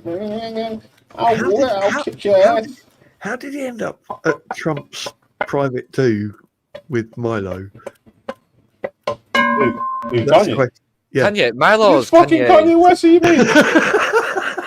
No, I think Milo's Kanye's publicist or something, or publicist or PR. He was working for him. For a period of time. Milo worked for Kanye for a period of time. I don't think he's working for him now, but no, I think he is. I'm sure like one of the last statements have come out from. That was before everyone knew Just Pearly Things was far right. When I was there, Just Pearly Things was nuts. Weird ginger. I knew there was something mad about that Just Pearly. Yeah, I'm sure he's still represented by Milo. I knew it. I'll tell you when the mask started slipping here, when she go to get the mixed race beans to sit with Nick Fuentes. Yo. Ooh. Oh, Nick Fuentes. Oh, man. Departed way recently from his tweets. Who was the first person you heard about Little Nicholas from? Was it Ralph? Man. I've got to say, yeah, man. It's true. This is Weird Wednesday, comes right. There's a black dude in a KKK uniform with a swastika diamond chain, talking sense. That's how mad it is. How about that? You can't make this up. Any of you try to put on, even if I tried to put on this uniform and come outside and try to tell anyone, even if I said, look, the sky is blue and the sky was blue, you'd be like, right, this brother's mad. I'm not even listening to shit. I'd get nailed to a cross. You getting what? Nailed to the cross? Nailed to something. Oh my God, pause. Set the cross on fire as well. Damn. Oh my God, no. go right back to fucking midnight. Hey, that's what Sammy's going to do if he finds Esau's yard. He's going to set himself on fire on the cross outside. Let's not go there. The passion of sight. Mad. I want to kill him. I don't really. Okay. Yeah. Anyway. No, Esau's would be pink if he had a KKK outfit. It wouldn't be black. Yeah, man. Oh, yeah. I like Debs. Man said, don't forget the White Lives Matter t-shirts. He's selling White Lives Matter t-shirts with swastikas. No, wasn't that all like was wearing it first. Was it White Lives Matter? It's White Lives Matter, bro. He's been like Danny Roscoe. I used this picture on here at one point to trigger you all. I'm sure it was all right. Yeah, he used the he done the Danny Roscoe because remember Danny Roscoe was there the White Lives Matter t-shirt. Oh yeah, it was White Lives Matter. Yeah, I've been on this panel. And he had the other one, Black Lives Matter. 2 years. 2 years. Black Lives Matter. 2 years. Danny Roscoe's an actual hater, you know. Oh, man. He's missing a chromosome, or he's got an extra one. I don't know. There's something wrong with him. He accused me. I know. Debs loves wonky blacks. That's what I realised. He accused me of sharing pictures of his children. I did not do that. I don't do that. That's the one thing I fucking hate. And the fact that bloke said Simon Lord shared pictures of my children. Are you actually saying that with your face to me when it didn't happen? Roscoe's a twat. And the fact anyone is... No, it is though, yeah. I obviously I don't agree with man just calling out other people at the side or whatever. But I do get how it gets like that, yeah, where it's like, brother, anyone that's standing next to the man that's violating, I'll shoot all of you. You know what I'm saying? Like, I understand that Do you side. think, would I ever go for your kids or your wife or anyone apart from you? Have you ever heard me go for your family, your kids, your wife? No. No, but of course not. But obviously, those people hate the wonky ones, isn't it? Like, well, you know what it is though. Yeah, these men are happy to do that shit until their family gets dragged in drapes, and then they want to act like victims. Well, weird. Pour me another. Music than anyone isn't dead. I don't get why that guy who's talking hasn't pulled that hood off yet. I am an evil person. I'd be fucking tempted. It's gonna bring the views in. I feel like he's representing God. Yeah, I don't know how he hasn't pulled it off. I'd have pulled that off by now. I mean, you got to wonder you got to wonder which one's mad. Him standing there dressed like that, or the one talking to him, and it came out wrong. Yeah, and you're never going to get a reply, so you sort of waste your type of thing. But it's the way he phrased it that made me. And then Kanye just went, and Ye just went, "I'm evil." Yeah, Mr. West. Yes. Yeah, I honestly, I don't think he's all there. But he can speak sense sometimes, like any mad person does. I've never come across a mad person that doesn't speaks madness all the time. Sometimes they will go in their right mind and speak a little bit of sense. Sometimes you'll hear some of the truest things ever out of a schizophrenic's mouth. Yes. It just comes out and they say it. There's no thought behind it, and they just say it because it's in their head. Sometimes it's true. Yeah. Sometimes they've got no filter. Yeah. So what message do you think What message do you think he's trying to send? Dressed like that, then. Good question. Because they say, there's secret messages and everything in it. So what message is he trying to send to the public? Dressed like that. It's not very subtle. Well, Wendy, you said, I think we had this conversation before. He's got he's got to be in his bonnet about the Jewish people thing. He's got to be in his bonnet about that. Oh, okay, right. Yeah. So, what else did he say? He was moaning about homosexuality. All right. And then because he basically said the Jews and then those white people on top of the Jews. So I think he's talking about the corporate America. All these people have their babies in test tubes. Call me old-fashioned, but I don't want a turkey baster involved. I don't know. I'm just wondering about the message. I'm just wondering because it's baffling. Wendy's just looking at the whole thing thinking it's Halloween. I don't know. It is hard to take him seriously like that. Like Veli said, if any normal black person went down the street and started talking in this, they would just section them. Yeah, exactly. They'd get arrested. He's wearing everything that's evil. He really is. If I did that, if I went out in Tottenham like that, what would happen? Well, I think you'd have a police car pulling up, and I think you'd get arrested. Yeah, I'd probably get my head chopped off and parade down the street on a spike. Another thing, you might get mistaken for a Muslim as well. Them burqa ladies, what people? Oh God, yeah. I hadn't thought of that one. Oh my God. Oh, Carl's definitely got to jump on for that one. because that's made my day. I didn't think of that, Betty. It's a burqa, like the letterbox thing, like yeah. says, well, the black outfit, because some of them wear the whole thing. Yeah, they do. Yeah, you don't see their eyes. There's just like I can't believe you're saying that. Like a bit of material that's got holes in it. You won't even see the eyes. Some of them. Oh, but And this is what happens when you live with white people, man. You know, they listen to different music to you sometimes. Only sometimes. They might be speaking for. No, but a ninja doesn't. Well, like that's another thing they used to call it a ninja. There's nothing ninja about that. No, that's not ninja. It's more Burka-like. It's not ninja. And another thing that it reminded me of is the Roman Catholic Church. You know, when I don't know if it's the cardinals where that black. Oh, yeah, I know what you mean. Yes, yes. That's what it reminds me The of. Roman Catholic Church is basically a bunch of pedos. Yeah, I know they are. Yeah.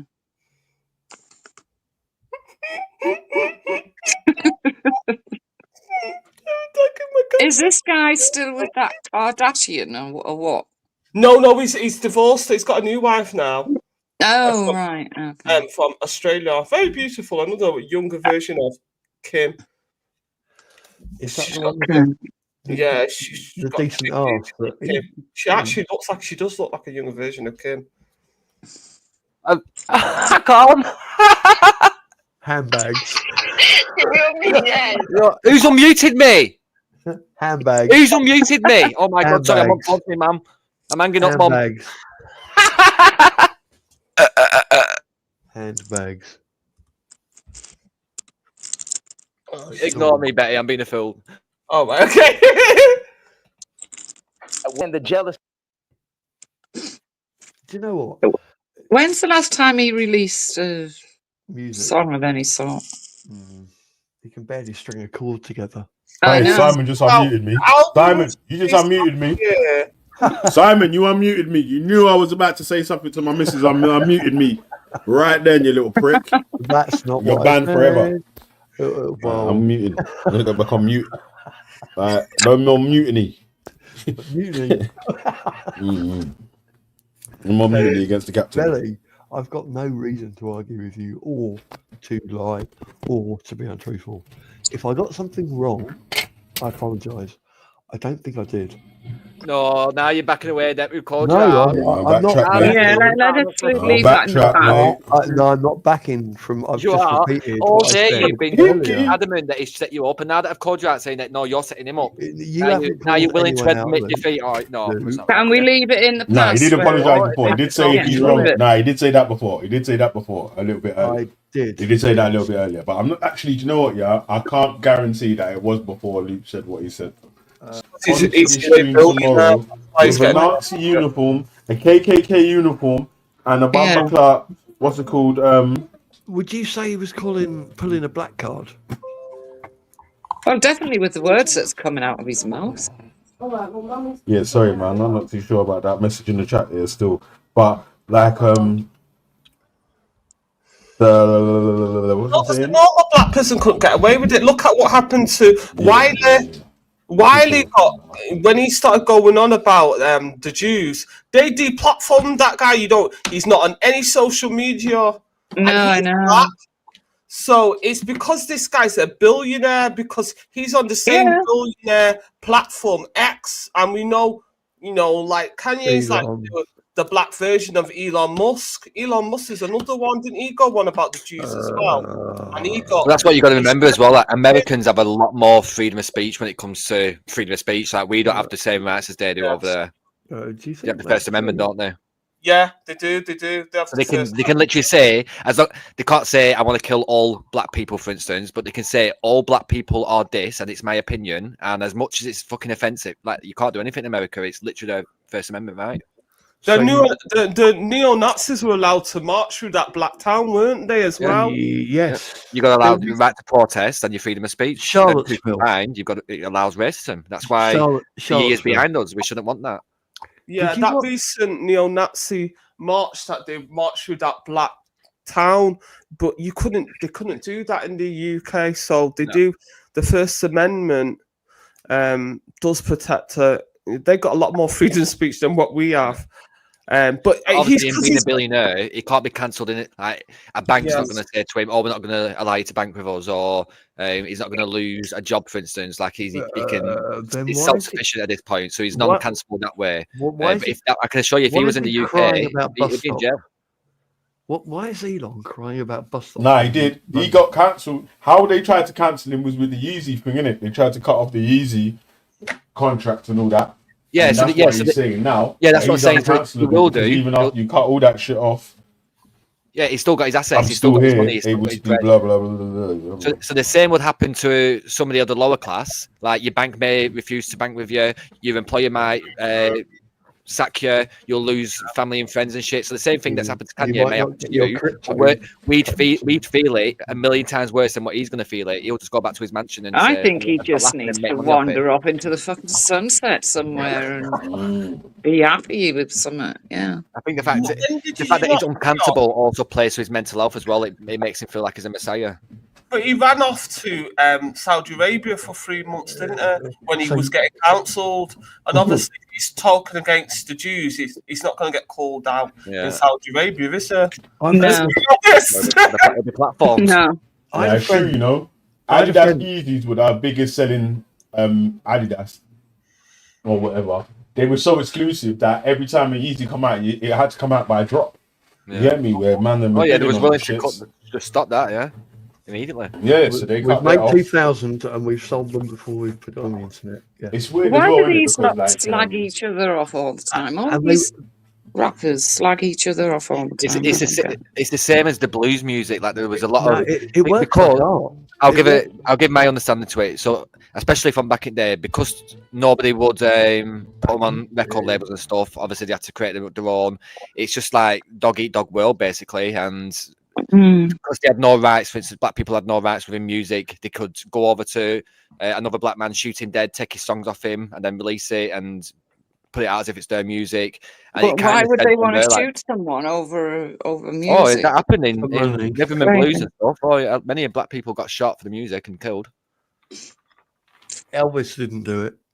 No, Elvis. V2's man. No, Elvis was just a paedophile. Yeah, there is a lot of like black artists who do recognise Elvis as not necessarily stealing it, but using it, like propelling it, and also recognising the black people. He does get a few pats on the back from the black community. He was a paedophile. My missus loved the Yeezys as well. She liked the Yeezys. She looks like these. Is it the Yeezys? Is this the Kanye West shoes? Yeah, very nice. Them ones that you had on the screen. Have you seen Danny Roscoe's shoes? FTs, mate. Nike FTs. Have you seen Danny Roscoe's shoes? Shut up, Simon. The high heels. Nah. Like with Barbie on. What were the one? What did it remind me of? I had some back in there about 50 Y3s. The pink ones. Remember them Y3, Adidas Y3? Oh, that guy called. Y3, He called Farm or something. That Yamamoto guy. He was a rapper. Yeah, Japanese is what he was. He doesn't come anywhere near 50. He still does designs now. Yeah, I should still see why. Obviously, it's not. Look, this idiot was an unfortunate hand gesture. Does not come anywhere near 50 Cent, right? I've watched that guy's career, and it's just gone from. It's just gone up and up and up and up and up. It don't come anywhere near 50 Cent. I said, "Oh my god, I'm about to pass out, cuz." Oh god. What do you mean? You said that in your voice. Yeah, making you still talking about you're being serious as well. You know what do you mean? Kanye West ain't got nothing on 50. God, I'm getting off the panel. He hasn't, and he never will. No, he has. When it comes to lyrics, yeah.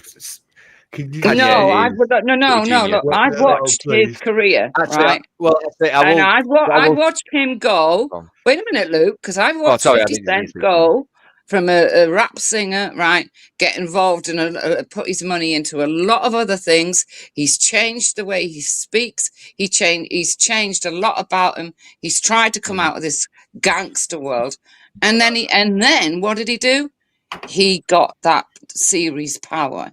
Yeah, nobody's going to tell me that this little idiot dressed as a KKK is anywhere near 50 Cent. No, simply down to music, I'll give it to Kanye. Yeah, and entrepreneur-wise.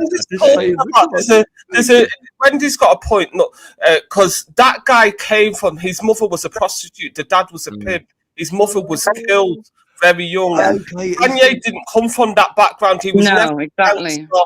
Do you know what I mean? 50 Cent was a drug dealer on the street. So she's talking about the transformation.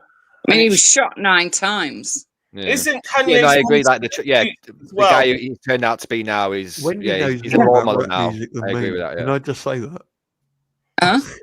Wendy knows more about rap music than me. When it comes to music, though, Wendy, and like lyrics, I think Kanye takes that one. I think 50 Cent is a different type of rap. Yes, it is. Yeah. Yeah, you know, there's different genres of rapping it. Like when like club rapping it, like drunken drink rapping. When she's talking about, you know, the black rappers talking about, she's talking about drill music. This is only one type of genre of rap. There's other types of rap. Not all rap talks about killing and, you know, things. So she's exactly. You know, but Kanye, he doesn't really talk about killing niggas, does he? He might say niggas in Paris, but I don't remember. He doesn't do drill music. I've literally never listened to his music. He's more rapping about, you know, life and partying and being high school. He's very egotistical. His songs, it's all about him. A lot of it's about himself. Yeah. Stronger, black skinhead. Black people, though, is there? But is he doing a Michael Jackson on us? I tell you what, is that gospel album that he did? There's a song called Solar on it. What a fucking song that is! Yeah, but isn't he in a KKK thing with a SWAT sticker on the front and talk absolute nonsense? He's just showing himself off for the idiot he is.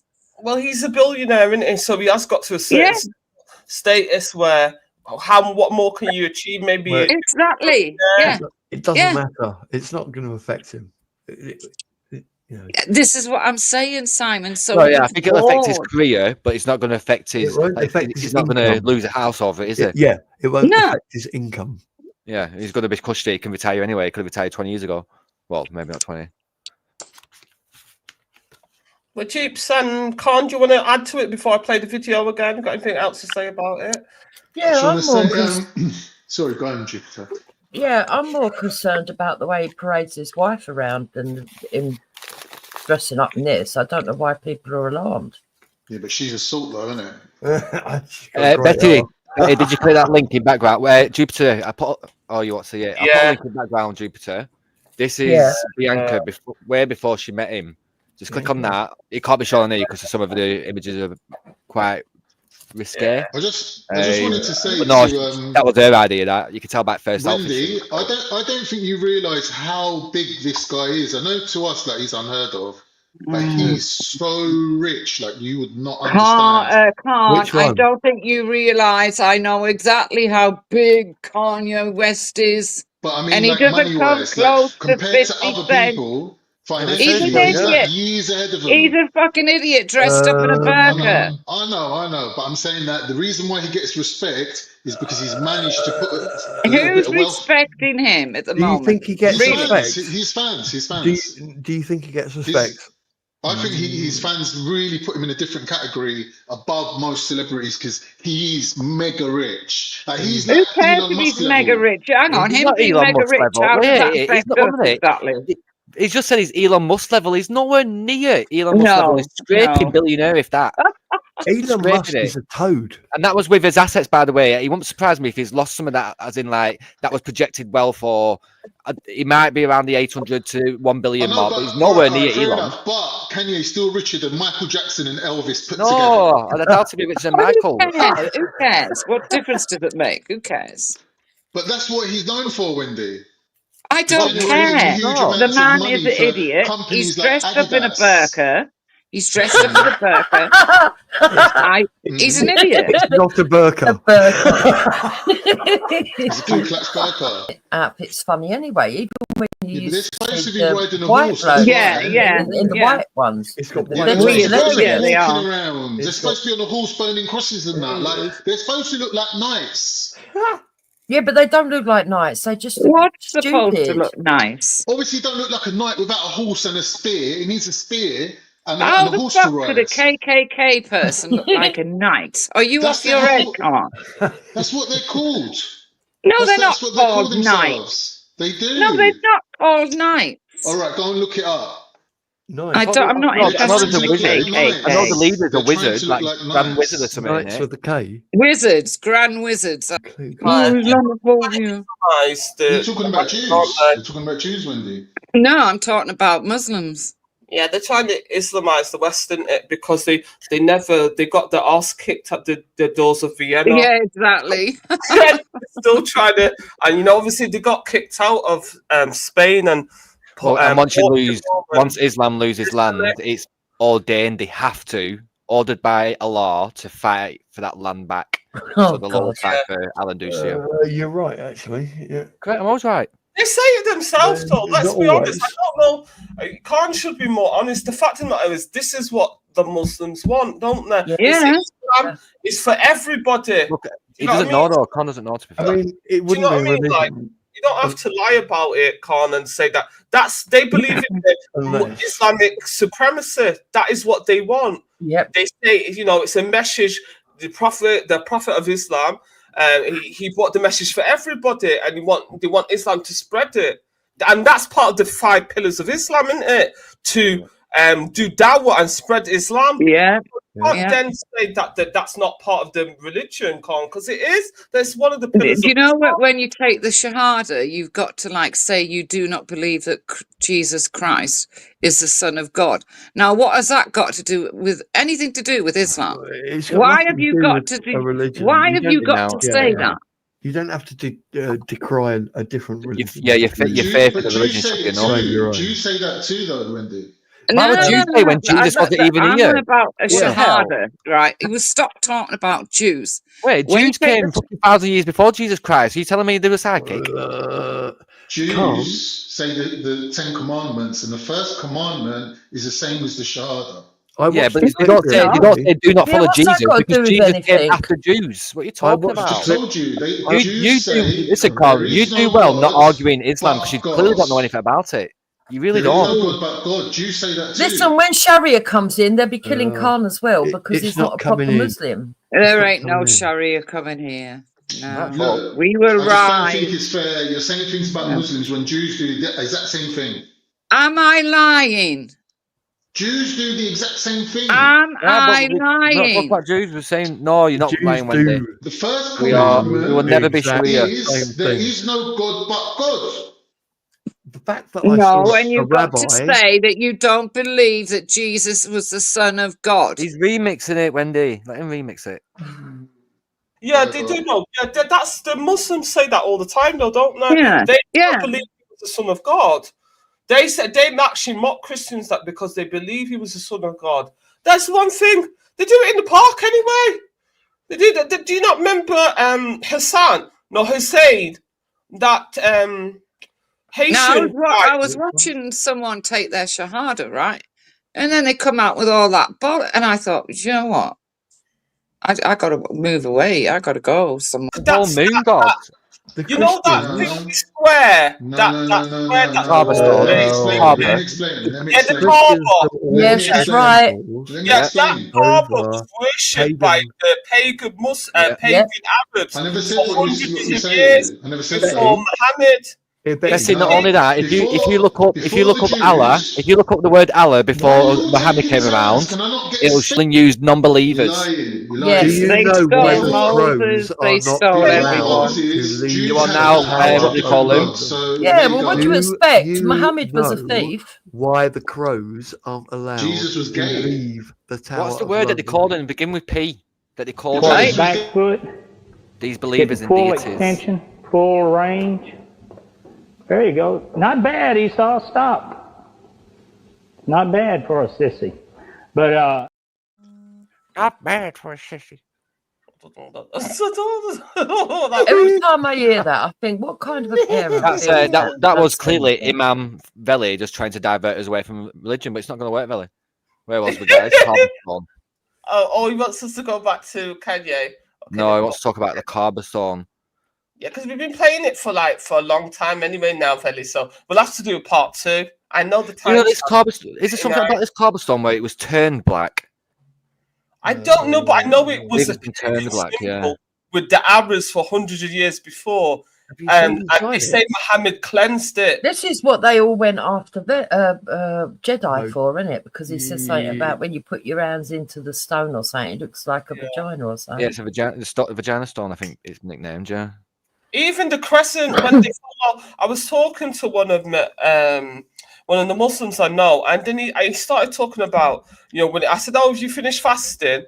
Because the Muslims are always fasting, aren't they? And he went, "No, we're waiting for the eclipse of the moon."